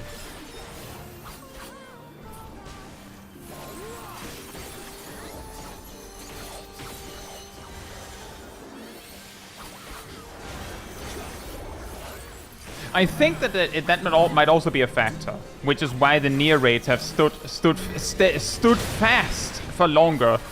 Is that with the near raids, because they were followed by a stat squish, they were like, you know, the gear upgrades we got from Endwalker weren't nearly as impactful, whereas the gear we've gotten in Dawntrail has been a lot more impactful on the Endwalker Alliance raids. But I will at least say that it is not only because of the stat squish that the near raids are long.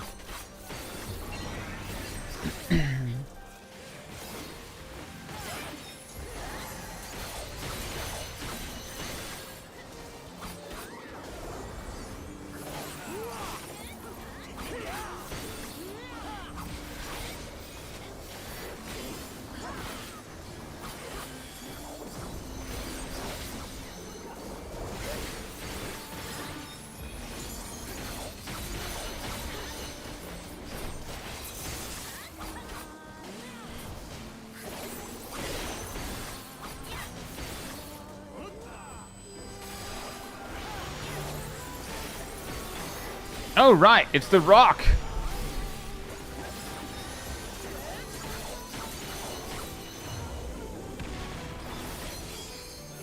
Oh, whoops.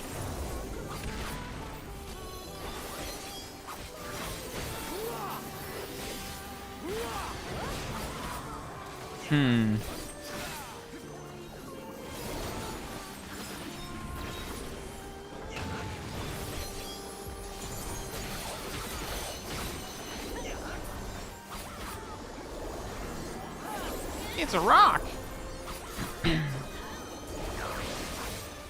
An interesting thing about Aglaia specifically, by the way, that I just want to highlight is that I remember, like, near the it wasn't common, right? I'm not suggesting that it was like a common thing. But more and more, as like Aglaia was moving out of its relevancy, like when it was no longer the new hotness, players were more and more likely to troll with the scales. If you know what I mean. As in, they would deliberately get it wrong.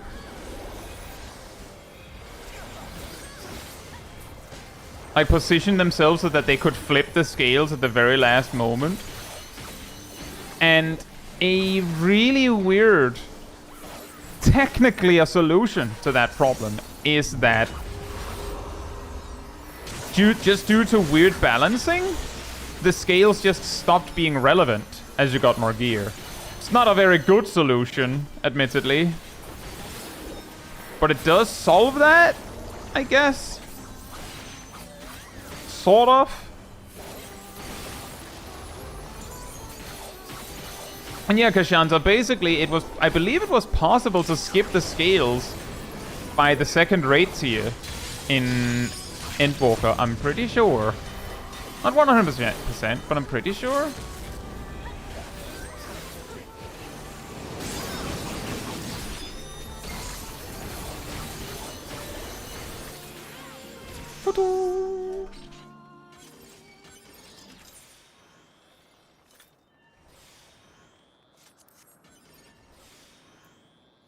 You can't stop people from trolling realistically.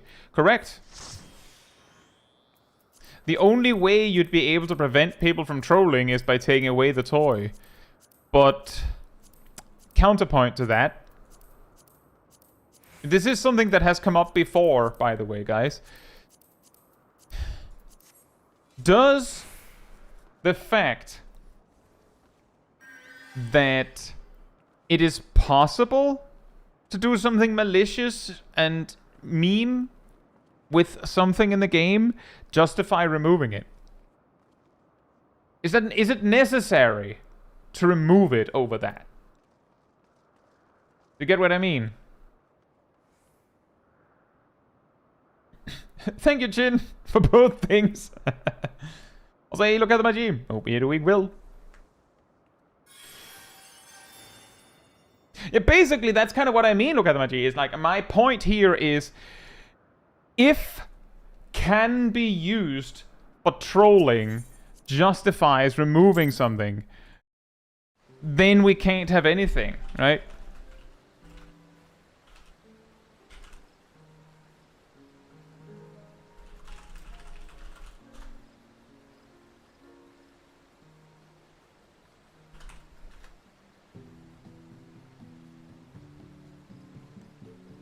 Yes, I think that's a good one, Bubomet. If it encourages the trolling, then maybe change it. But it just existing and you could technically use it for evil is just unnecessary. They need to find a way to publicly shame players who troll with that mechanic. Also, hey, Bohijo, hope you're doing well. They won't remove PvP mechanics from PvE content. That's a good point. I would also say that if thing can be used for evil equals remove it, then rescue wouldn't have existed for this long.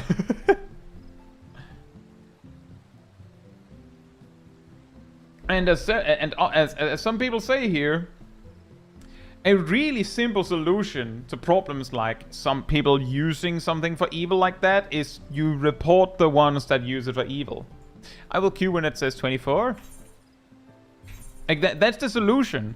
You shouldn't need to remove anything that could be used for anything even remotely quote-unquote evil. Just, you know, just teach the players to not do that. I'll say, dead man, hope you're doing well.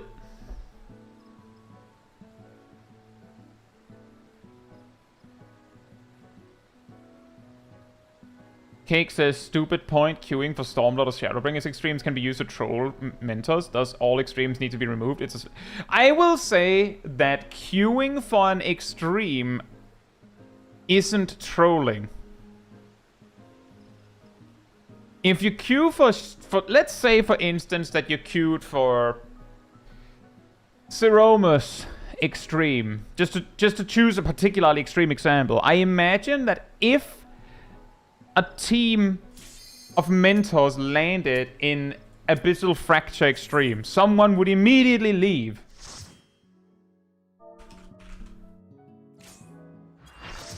Speaking of an extreme, and Naomi is here, and Fern is here.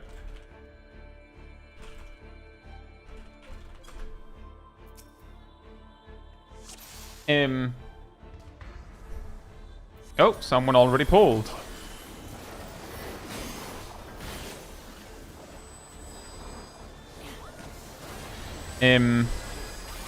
But the point where it becomes trolling is if when your extreme actually pops. Staff means spread. If you then don't actually participate, then you can just get kicked for not participating, and you could also just get kicked for not participating. So like, you could get kicked, you could get reported, you can get punished for not participating. But if you're queuing for Ceromus Extreme and you're legitimately trying, oh, sword, then you're not trolling.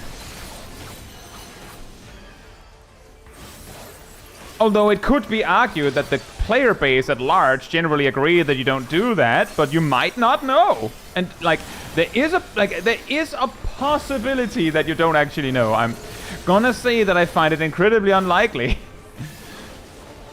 But it is possible. Oops, sword.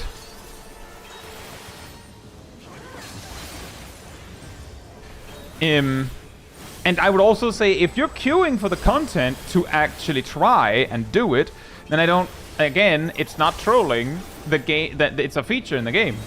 It's not your fault that the devs kept it there when the players generally agree that you don't use it. Right? So I would say that that doesn't count. Like that doesn't count as trolling, even though you could hypothetically use it as trolling. Like it's the trolling part is the way you behave once you get inside.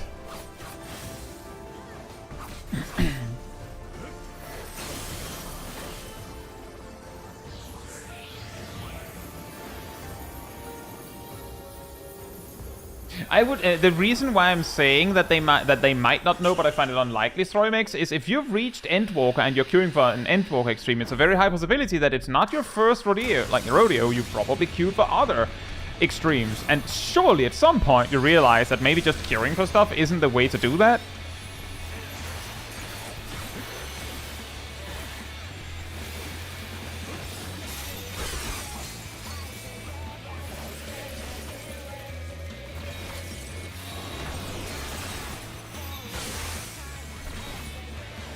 But you're right that it is possible that someone got that far without realizing. How long do you think it would take for Zeroma's extreme to pop? I feel like I've heard that when I started streaming Mental Roulettes that people tried to queue me into Zeroma's extreme specifically with no success. I wouldn't know though. Some servers use Raidfinder for Savage. There is an exaggerated thing that I do believe is a myth that JP players use the queue system for Savage. The only point where the queue system is used at all for hard content is for re-clearing.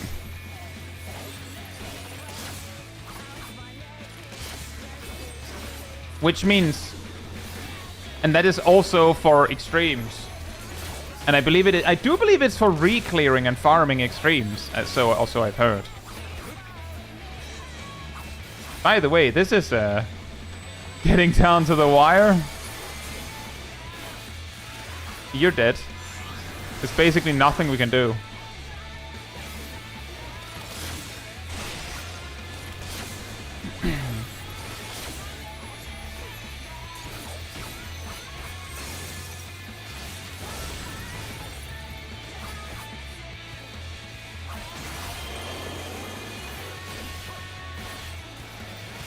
Oh, that is a sack moment, I think. You should have not stacked, honestly. You had so little health that there was no way you would have survived. Did you do a video for top hardest extremes? I did not. In fact, in my hardest trials, I said that extremes would be a separate video and that I haven't done every extreme synced, so I couldn't possibly give a reasonable answer to that yet. So no, I haven't. Not yet.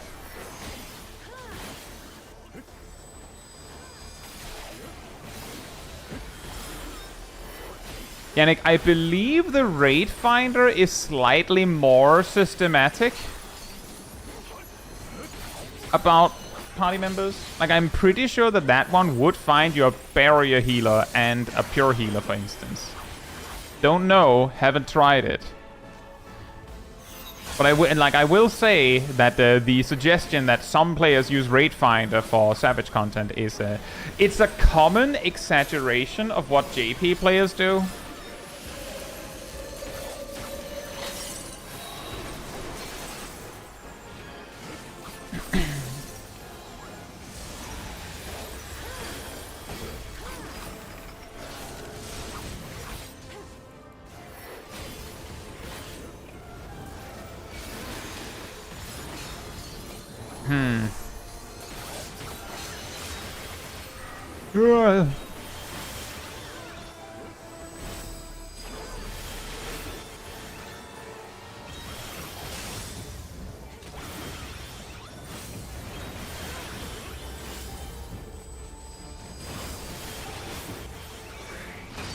If you're just casually talking about the extremes you did do, what would you say is your top 5 right now? I actually had an idea in the works. I didn't quite finish it, but I actually did have an idea in the works for the hardest extremes in Mental Roulette, which due to the way that things pan out, allows me to basically cut out most of the extremes that I haven't seen, because I could just go, well, all of these wouldn't even pass. Like, they wouldn't pass the vibe check. But I would also just include the ones that... I would only include the ones that I know, that I've tried. Among the ones that I have tried, I would probably rank, like, in the top 3, would probably include both... Oh, I can fit in here. Both Sephiroth and Nidhogg. And the top and like the top 5 would probably be only only Heavensward. I just realized I did the stickers in the wrong order. Probably be all Heavensward stuff.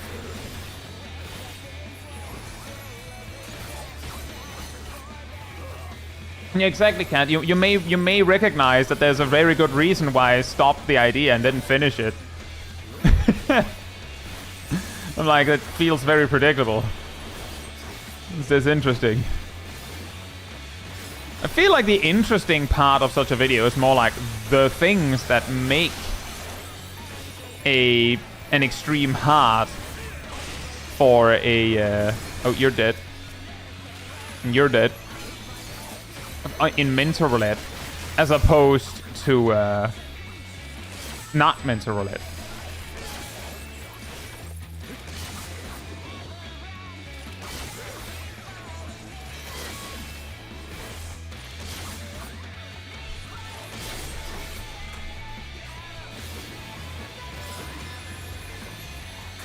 I think our Sage is making a classic mistake.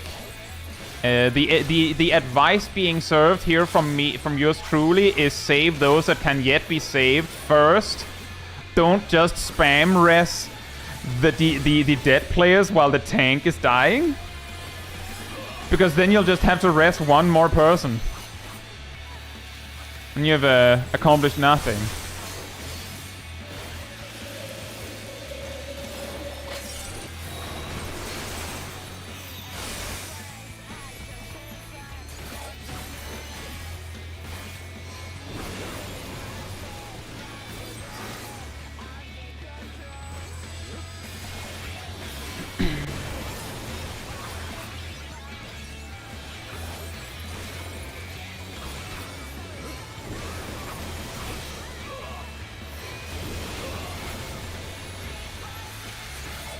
Those who come after, yeah. I think we're gonna see Bo again.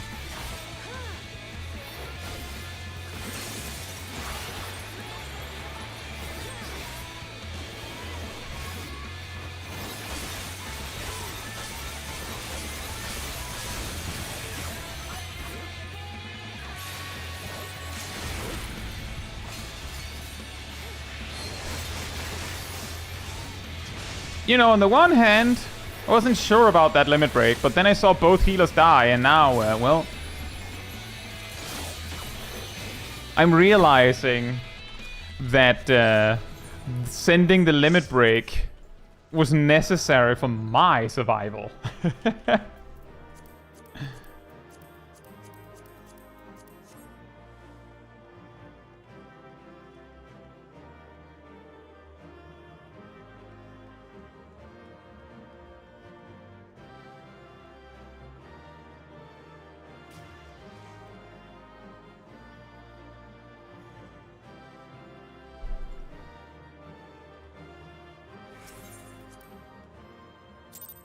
And yeah, the ability to see who is being targeted by a res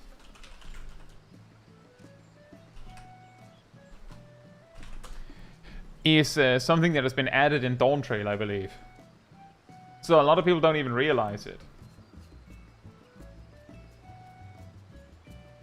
You know, Ilana, I was fully expecting to have to take both the spread and the circle AoE, and then I realized that they don't land simultaneously, so I was like, well, if you're giving me this opportunity...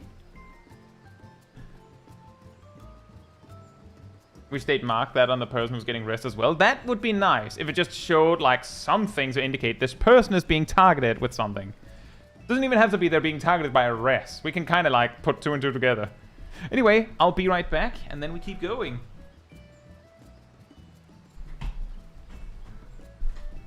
In the meantime, energy restored.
Everything burns!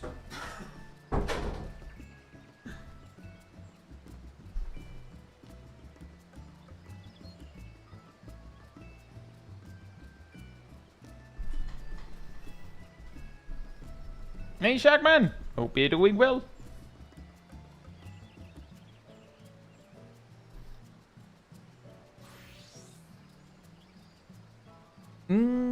LTC says, I did not realize before starting the anime relic, the anime relic. That's all of them, right? It's Final Fantasy 14, isn't it?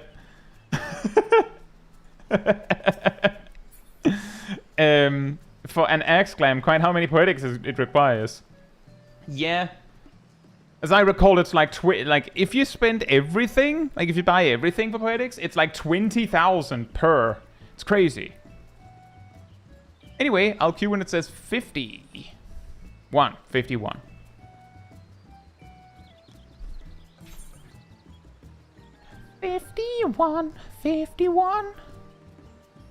51.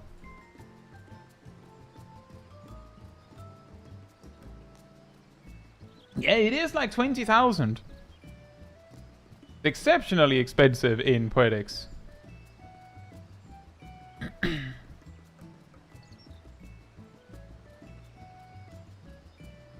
20,000 poetics for one relic weapon. But it is fully finished. But it's only for glam. Not very good of a weapon anymore. And also, yeah, you also need the 80k free comedy seals. But fun fact, Avarian, most of the items you need from seals can actually be traded. So you could just use Gil.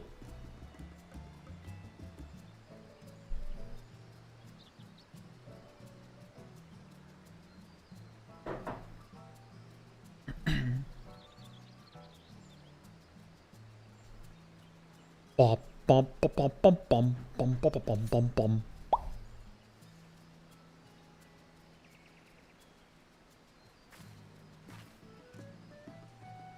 Used to be crafted. That is correct. Well, some of the items used to be crafted only. Some of the items used to be something that you could find and only find in treasure maps or something. I believe it was at least treasure maps were an option. I believe that's the unidentifiable items. Also came from treasure maps or something like that. It's really weird.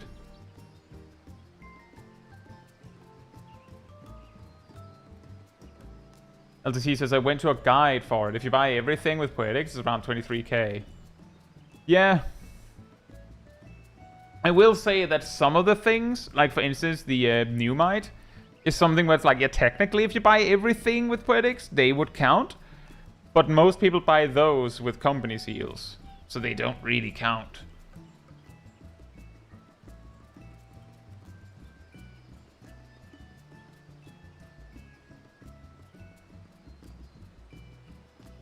A funny story is that a lot of the very expensive things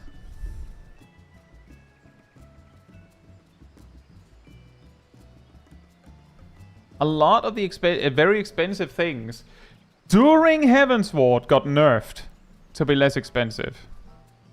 LTC, it's possible that there is a slight difference in timing on the two sources because different delays. Just not on me. I've tried my best. Cases, my cat is holding me hostage. Oh. Oh no.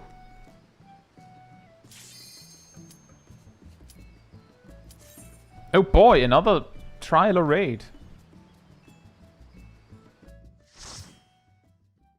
What is a ransom? Probably like fish. Another one. Lichor's here again, by the way.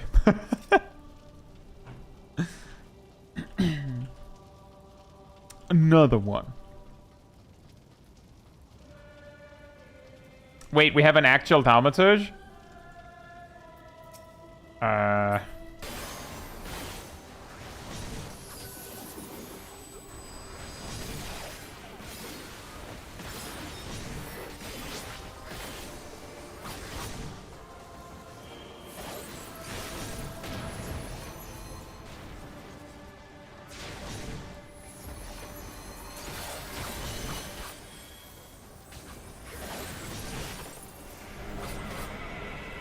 Hey Melissa, hope you're doing well.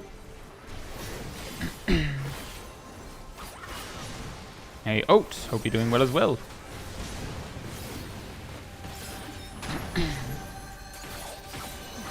Well, I said to the thaumaturge immediately that you should consider a job crystal. So I've at least tried my part. Also very fun, thanks for that, YouTube. Right as the poll started, the stream cut and I had to refresh it. Cool, right? Very nice.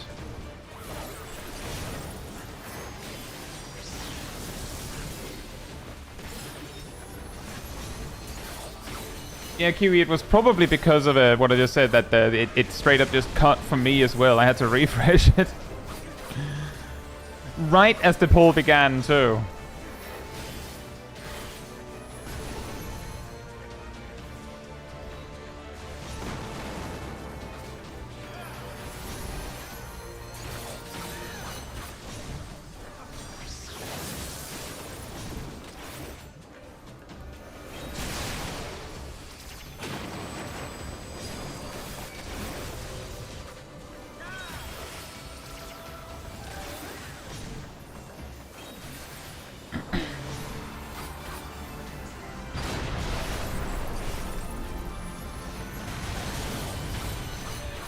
Oh, never mind.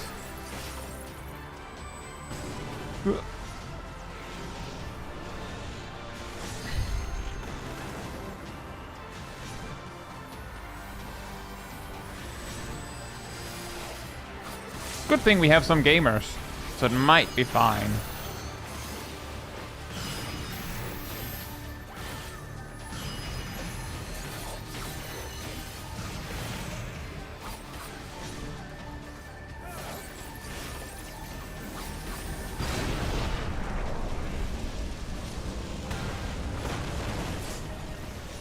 Oh! This might actually be a problem. I don't know if one tank can solo it.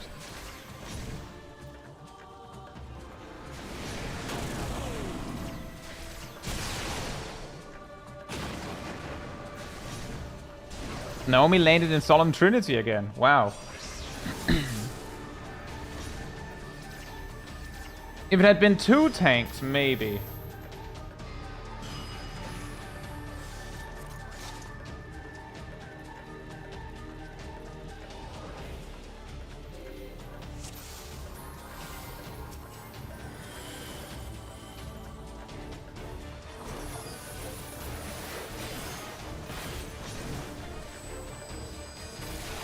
I don't think I've ever seen that result. That too many players died to trying to get rid of the orbs.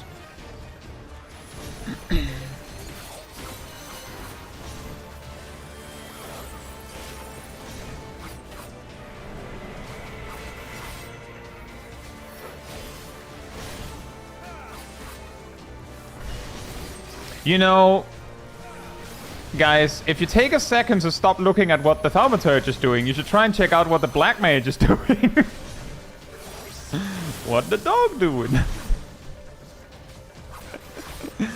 I have said it before. The thing that makes extremes the hardest in Mental Roulette is the fact that the probability that you get some weird players is very high. That's where the true difficulty comes from.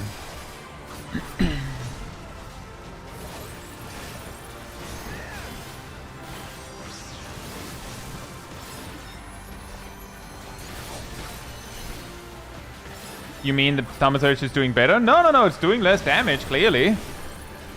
But they're both cursed. Okay, I don't know if whether I don't think that the Thaumaturge is better. But one thing's for certain. They're both wrong.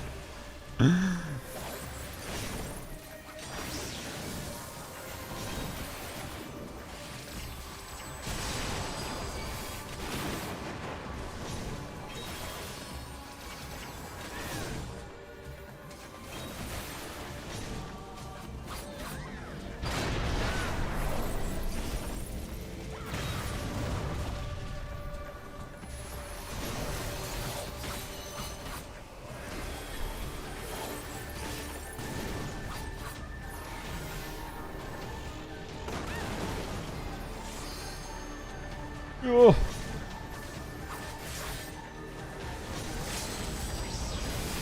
They also really like to LB, I see.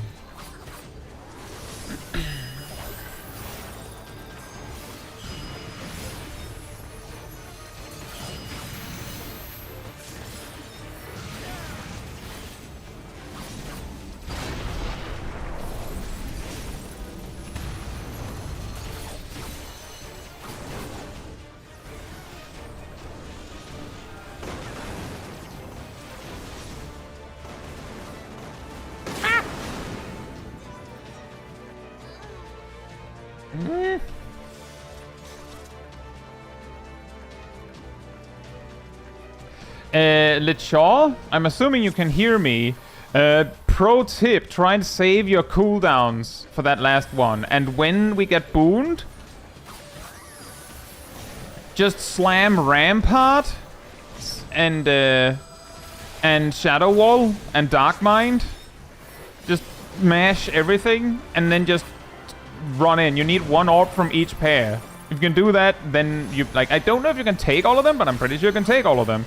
But you just need 1 from each pair. And then we got this. It does mean that you'd have to save cooldowns quite heavily to do it. But that does mean 1 tank may be able to save the day all on their own. I can't do it, which is why I'm saying you can do it. And the reason why I'm not suggesting Living Dead is because the orbs explode through invuln.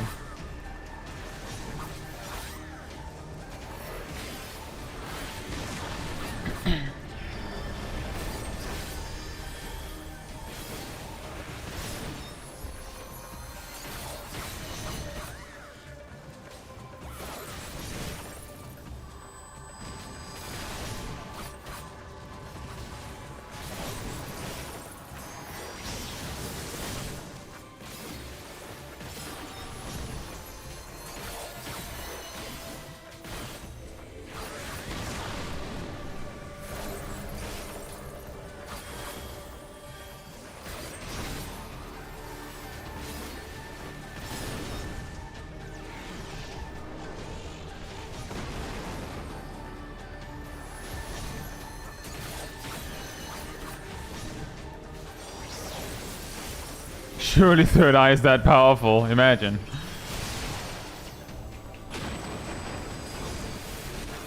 Would be nice if it was.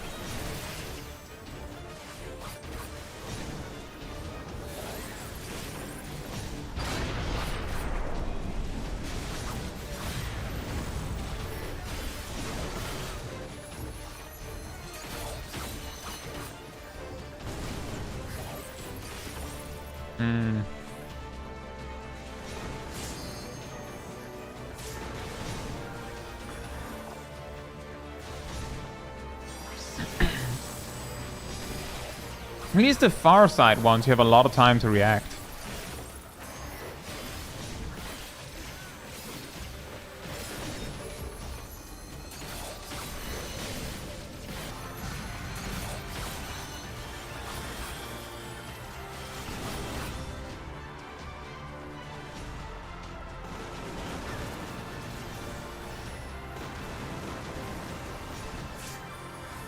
Nailed it. Fantastic. Very nice.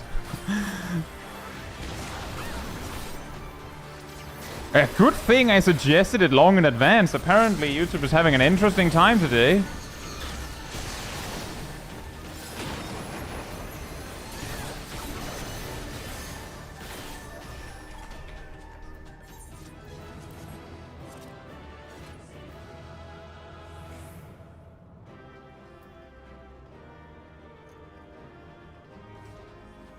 I'm trying my best. The moment that it says on my end that the connection is cut, I refresh it. Did that LB just miss? It may have.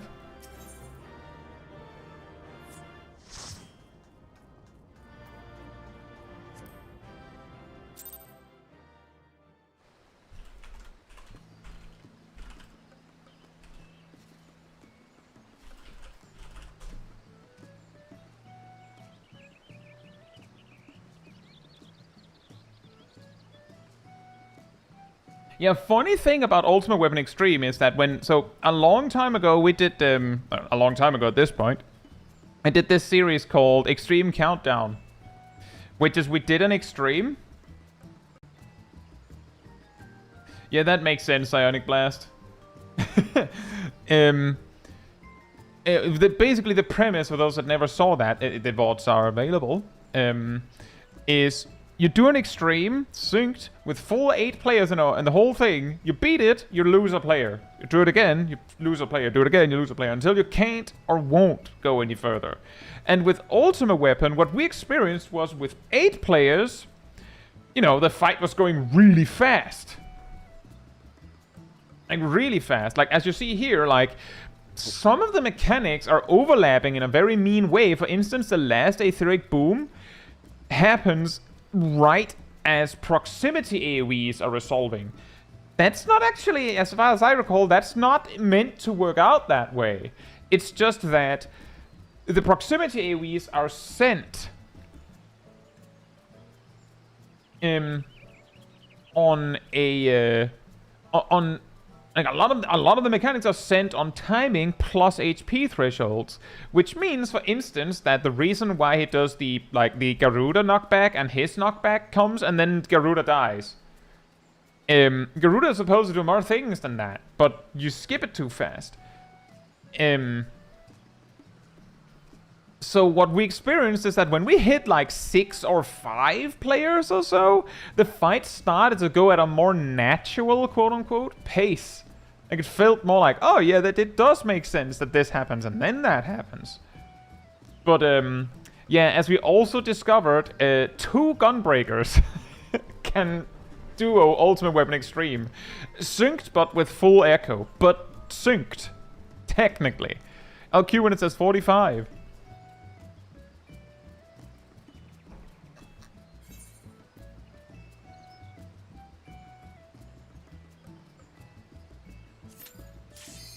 Oh.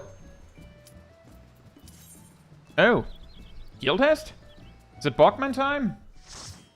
It is. And Shag is here. Woohoo! Onward! Stab!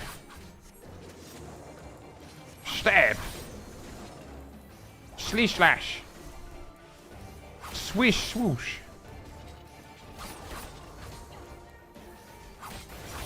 Too bad it's not really continuable. It kind of is. The problem was just that... Yeah, what makes it kind of not continuable is that the bosses past the point we stopped at very quickly become like, well, there's an 8-man body check.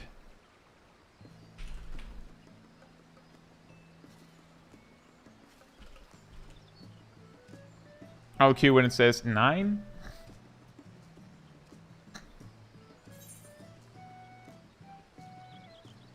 And a May, hope you're doing well. And May was also there. Were you the Lalafell white mage that joined me for orbs?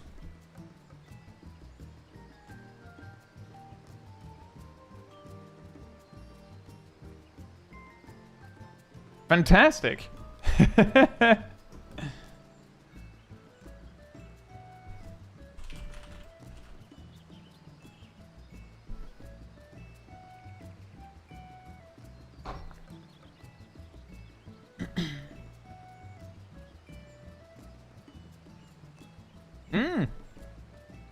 Yeah, on the last poll, as the poll started, I suggested Lechor just full send defensive cooldown to the last orbs, because just one tank can kind of hero moment that, and yep, Lechor fixed it.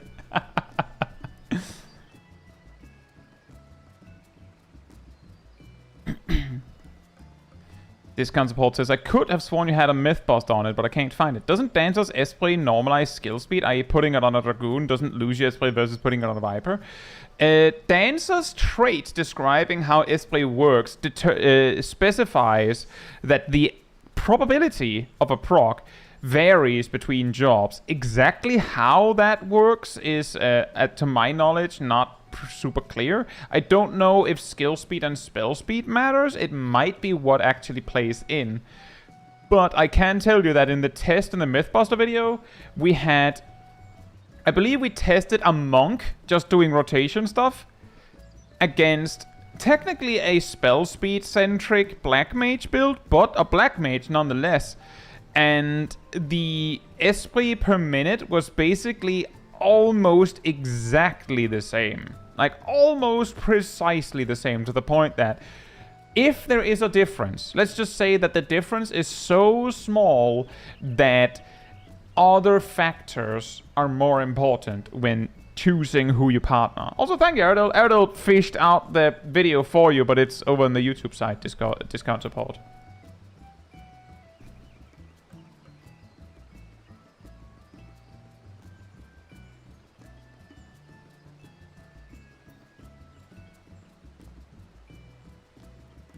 I don't know if you can also send it over on the Twitch side, Erdal. Don't know if that is an option. Oh, discount support is there. Fantastic. But yeah, essentially, if someone argues that the reason you should partner one job over another is because of the Esprit generation, then they're smoking something. Or they're misled. The difference is so small that it is either non-existent or other factors matter more.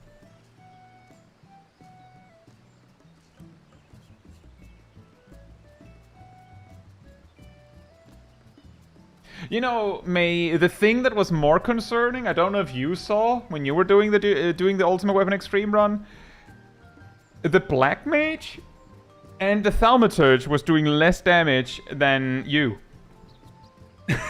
And the other healer.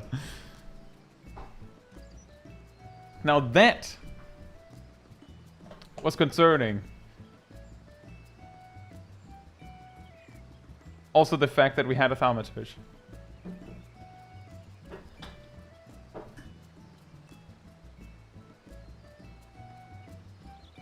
Necrofit says the Black Mage was a Fire 3 mage. You know what's really cursed knowledge about low-level Black Mage?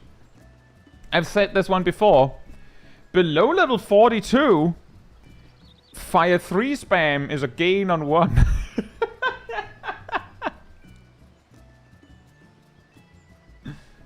Just imagine if the Thaumaturge had out-damaged the Black Mage. Now, that would be cursed. Does, I do believe Thaumaturge also learns Astral Fire 3, right?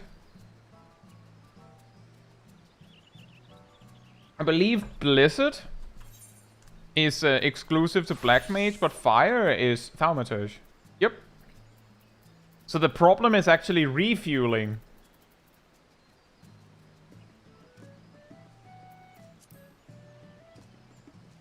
Which would also explain why the Thaumaturge was using Blizzard, quote-unquote, more than they needed to. Because they straight up couldn't use Blizzard 3 instead. Bruh.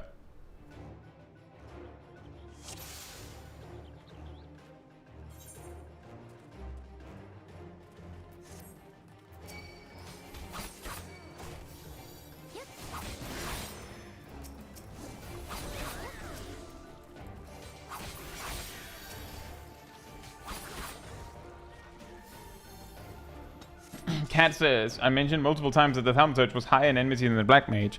I feel like I looked multiple times and saw that the Black Mage was ahead. But either way, they were both not doing well.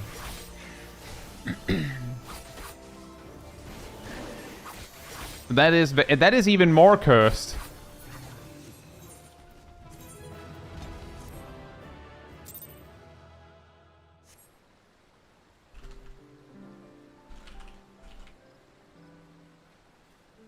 I will queue when it says 18. You'll see it. Yeah, I will. You're right. All that queuing and we end up in a... Yeah. Yeah. Welcome to Mental Roulette.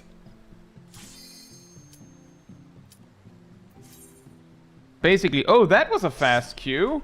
Never mind. But you know, at least it was a fast queue for a guild test. It's extra bad when you sit in queue for like 5 minutes and then you get a guild test. Why? Why? A game, can I have more buttons? Why do I have a defensive option and a utility option and 2 attacks?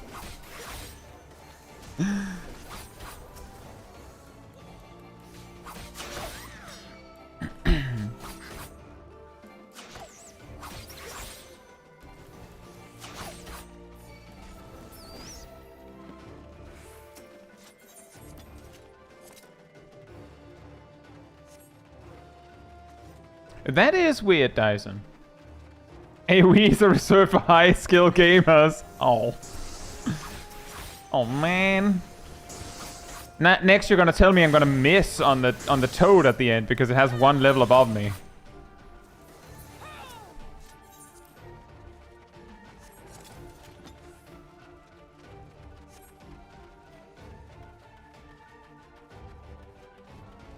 Third high for all that scary low level damage.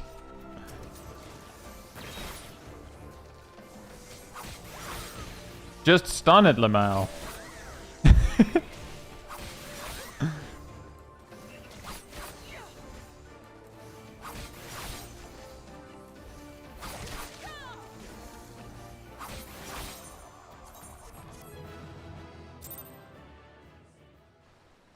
You know, earlier when we had done like 3 duties in like 40 minutes, I started to get worried. I'll queue when it says 6. But with these many guild tests, I think we'll be fine. Someone save me from Mr. Yap. Unleash Ultima! Oh. Extreme? 22-minute replacement.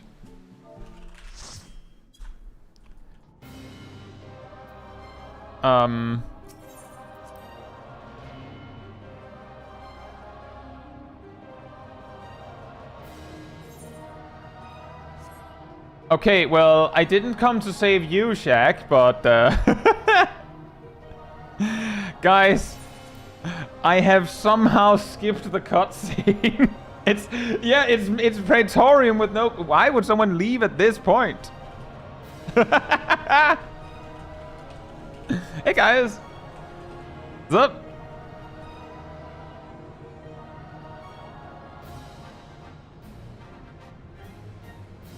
I guess, yeah, I answered, but it's a little bit like the Shadowbringers thing. I tried, Shaq, but I hit something. I hit something that was, you know, like in proximity to where you were.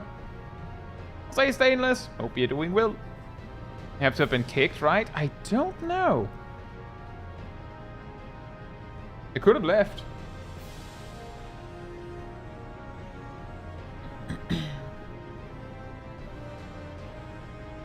I landed 10 minutes before in the AR timeline. Ah, shucks. Yeah, if you got disconnected, you would still be there. You would just be in the situation I'm in. So they have to have either left or gotten kicked. Hey, Philip. Hope you're doing well. Are you talking about my accent?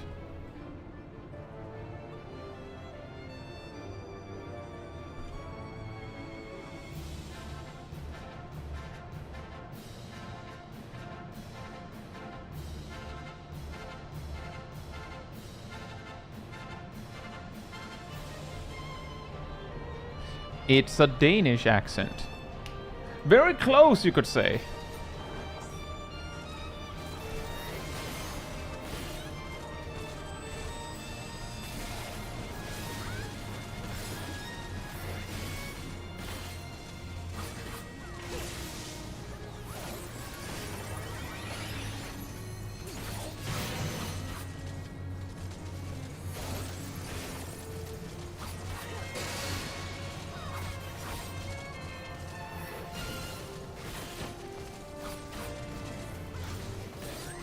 That could also be Stainless.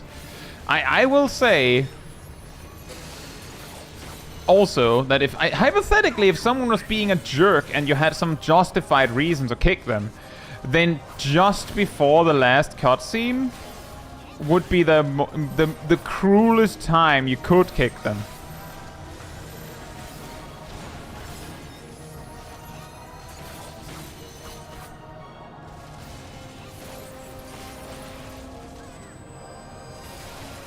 Doctus!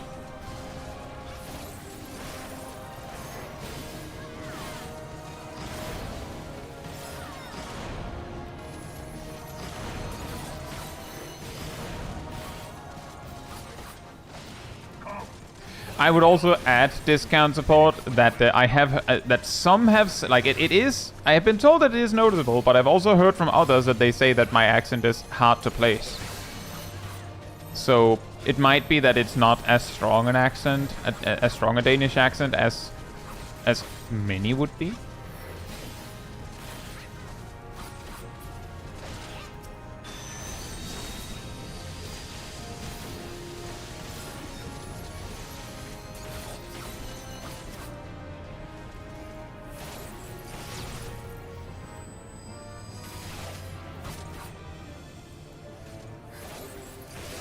Epic multi-dotting, right guys?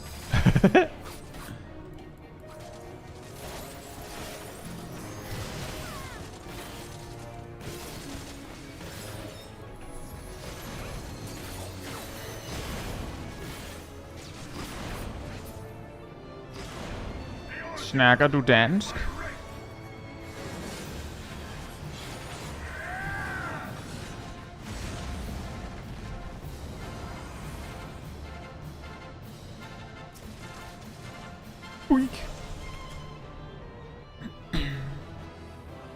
We did it, guys!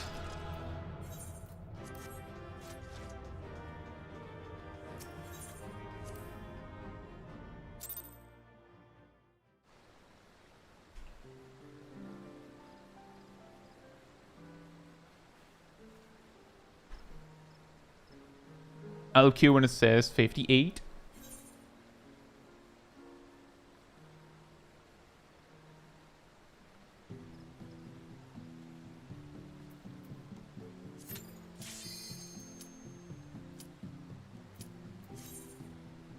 The most epic multi-dotting you can do is have your other melee player swap with you every 5 GCDs on the M10S surf mechanic as a Dragoon. Bruh. Oh, I'm just saying that would be a real bro move. Oh, Dyson is here again. Fantastic. I have an AoE attack, guys. But I don't have the follow-ups, so I guess we're doing that first.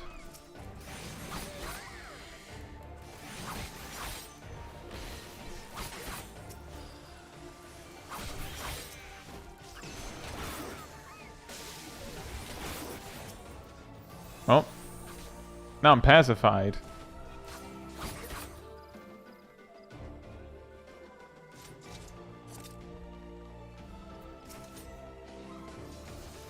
The healer said it's the same 6 people. I'm guessing that there may be only a few mentors rotating tonight.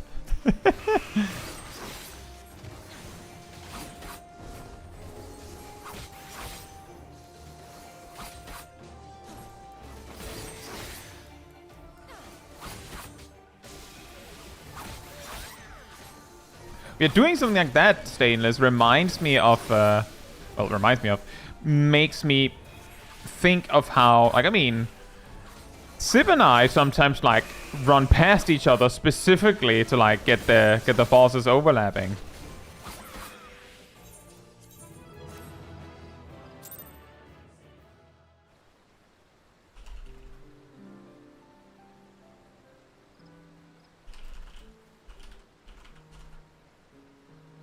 I'll queue when it says 45.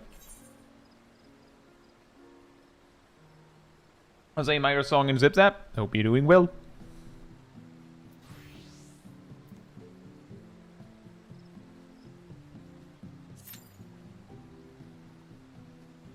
We did it! We saved Eorzea! Which class gets AoE at the latest level? Dragoon unlocks AoE at level 40. Ninja technically has Katon at 35, but they get the spammable AoE at like 38.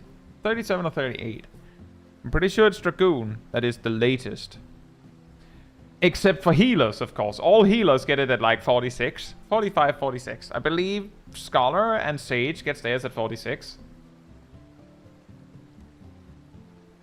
But Sage gets Fleba at like 26. So it's like, if healers count, I believe it's Scholar.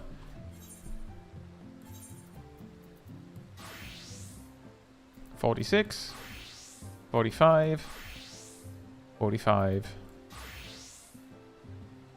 46, but they have Phlegm at 26. So it's either he is Scholar or Dragoon, depending on what you think qualifies. Dana says, have to single target to get power surge for the 10% on your AoE until 62 as Dragoon is annoying. I will say, I have done calculations on this.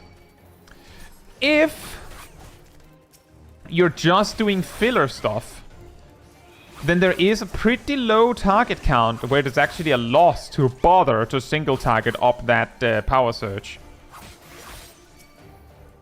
Which is to say, if you want to optimize that, what you do is you just do your single target combo while the tank is rounding up mobs, and then you just send your cooldowns when everything is rounded up, while the power surge lasts. But you don't have to power surge in the middle of a pull. There's no need to, because it's actually better to just spam Doom Spike. If all you're gonna do is do like filler stuff anyways, then just spamming 12 Doom Spikes is better than spending 2 GCDs on setting up the damage buff, as I recall.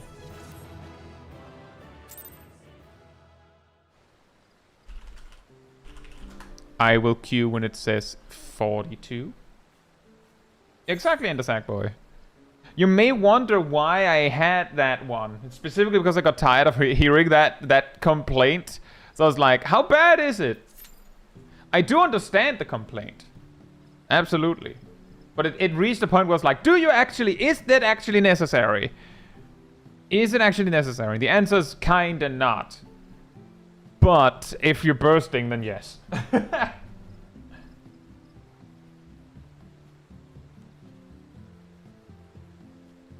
What about Samurai? Should they set up their single target buffs if they only have their AoE starter? Typically, like again, it depends on the target count.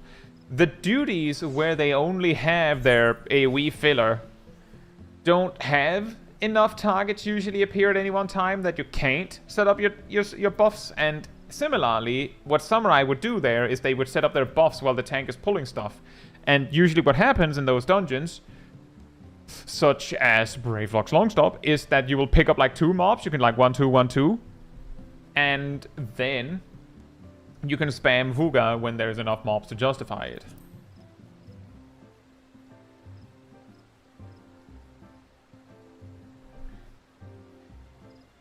Philip says, how do I unlock Reaper? I have my bard at 89, but I don't have the quest anywhere in Ul'dah.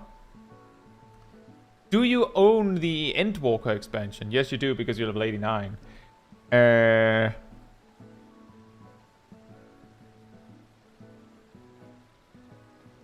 I think you just need to look for where the NPC is.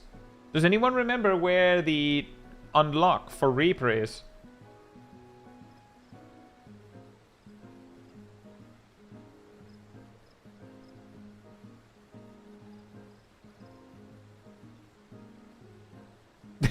Fantastic.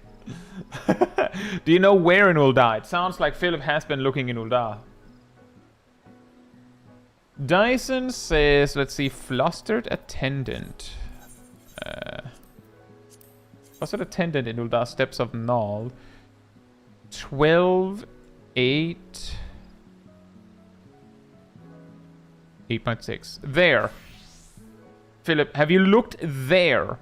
Right next to Adventurers Guild, Aethershard. Just right there. And LTC said it as well. Thank you very much.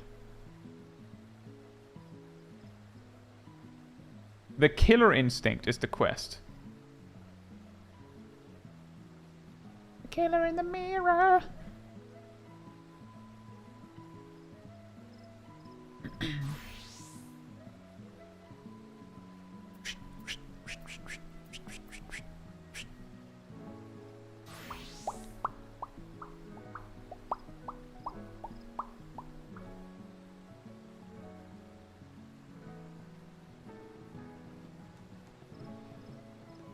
That is really random, Necrophits.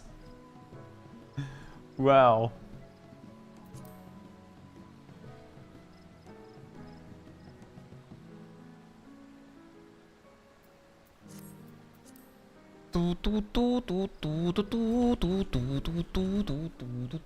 Imagine if we got like just one duty that like imagine if we got one fun duty to finish up on.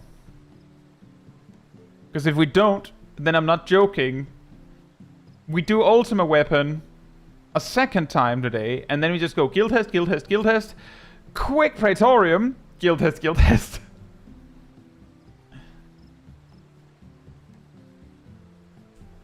Yes, the silly sounds of the local Dane in his natural habitat. Majestic.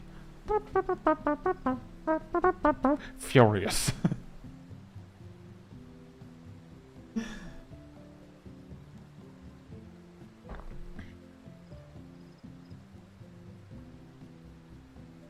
Time for second Praetor. Oh no. Oblivion! Hey! Oh no. Oh no. Oh no. Oh no. Guys. Please don't let them take me to Guildfest again.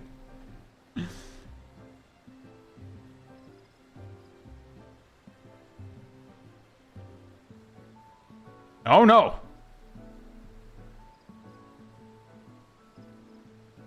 And it's not a guild test.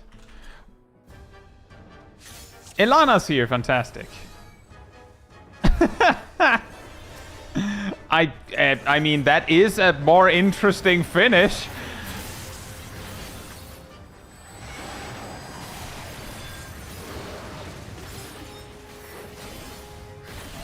Nah.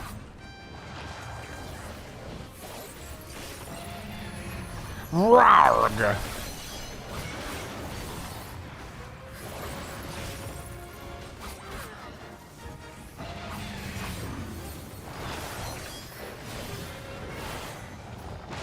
Ow. I should have just used yachts in there. That's very stupid of me.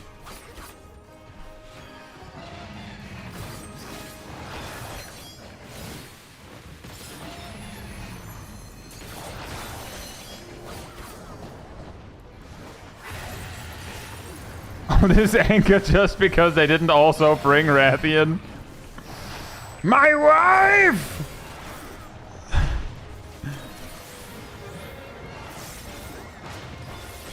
What did you do to my wife?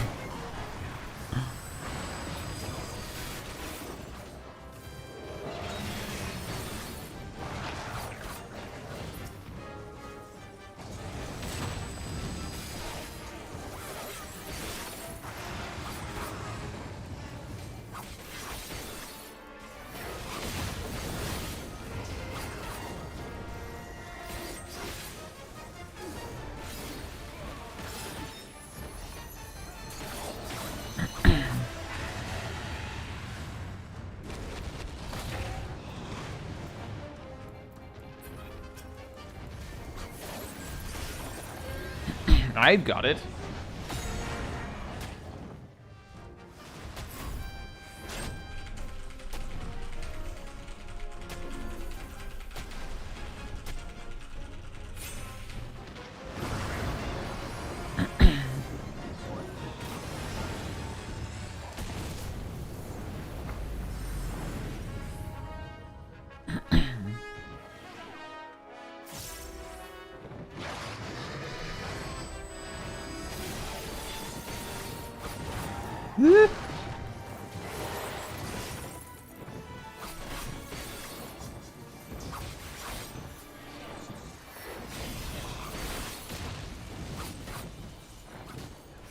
Damage.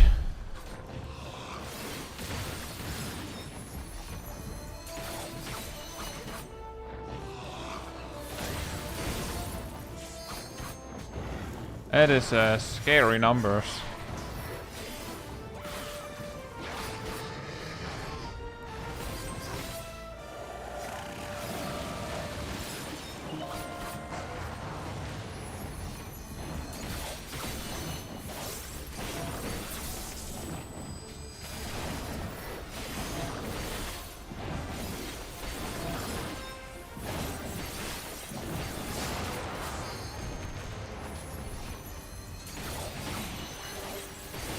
Maximum value, got some damage on Rathalos and still managed to get the tail.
Exodia says, what's the reason for taking the stack solo there? Because if you hit, if each person that gets hit gets a stack of the dot that needs to be issued at. So it just results in more total damage and more GCDs lost if everyone participates. So if you can solo them, you do it. And if you have actually done your homework and, you know, are geared, so you're getting synced down, then you can take them solo. So everyone assumes that you will. And it's basically the explanation. Sramix's favorite monster? Valhazak? Valhazak is pretty cool. I think it'd be Valstrax for me. Rocket Dragon! But also, one of my favorite things is also Gunlance and Rise. Also Rocket.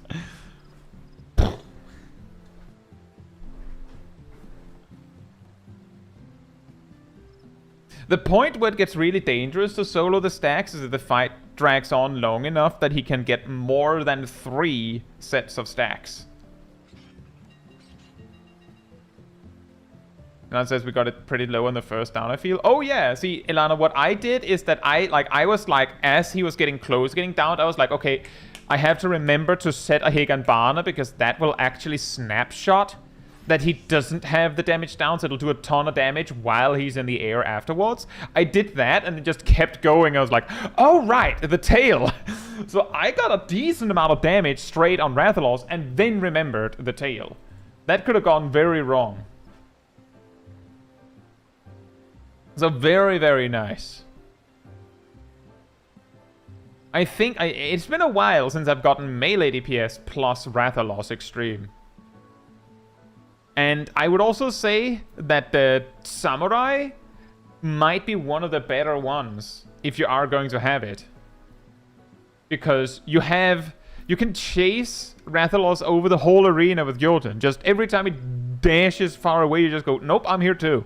And if he starts targeting you, if you're fast, you can just Jotun and just go, nope, I'm not there anymore.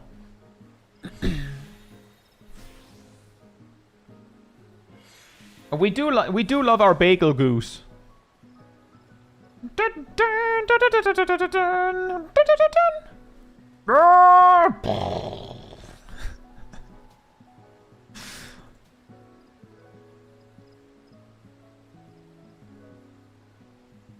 My least favorite move that Basil Goose has, I think it only did it in World. I don't believe it did it in Rise. Is that sometimes it just shake his head and just drop a bomb. Just boop. And it was particularly obnoxious in World because then he'd do it like right into your attack, so you hit the bomb and then it explodes. But also not very fun when sometimes you'd be a little closer because you're either Gunlance or Lance, and you're like hit and you're like blocking because the attack is coming, and then he just drops a bomb behind you. Thanks. Wild Gunlance is pretty fun. I have seen it and it looks fun. Like your dog when you're about to try. Yeah. Bombs everywhere.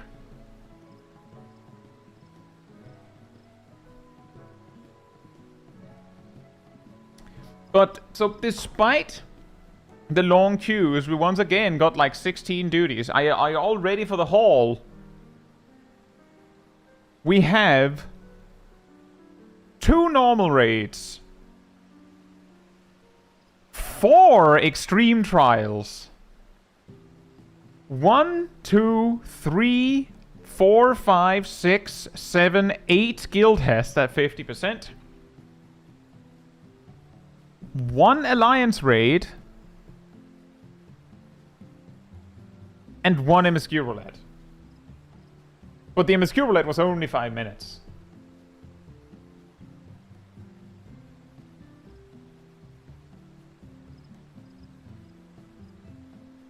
But that was pretty solid.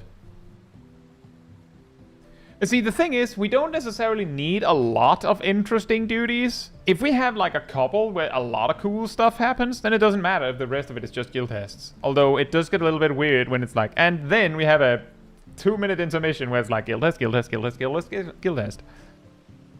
But one day, guys, we will have the guild testing. I actually have a feeling that part of the reason why I'm not getting as many, I'm still getting a lot, but I think the fact that we're here as a group queuing mentor roulette together also means that when there's like a little bit of a guild test spam, we kind of share them. So that it's not like me every time. Because there's definitely points where I'm like, I've gotten like multiple guild tests in a row, and then when I don't get one, someone else is like, oh, now I got the guild test. Whereas if I'd been alone queuing, I might have just gotten like, I don't know, 15 guild tests in a row.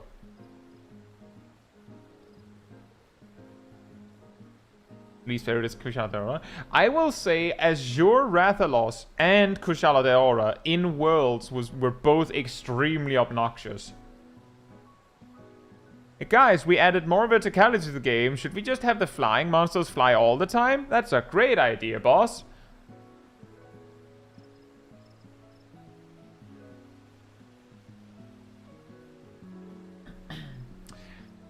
Okay, guys, players are just spamming flash pods to prevent the flying creatures from flying because it gets them down. What do? How about we make them build up resistance and then immunity to flash pods so they can't do it? That's a great idea, boss. I'm sure it won't lead to players just bursting the monsters down before they get the immunity, and totally won't make oops all damage be the only prevailing meta against these monsters. Surely not.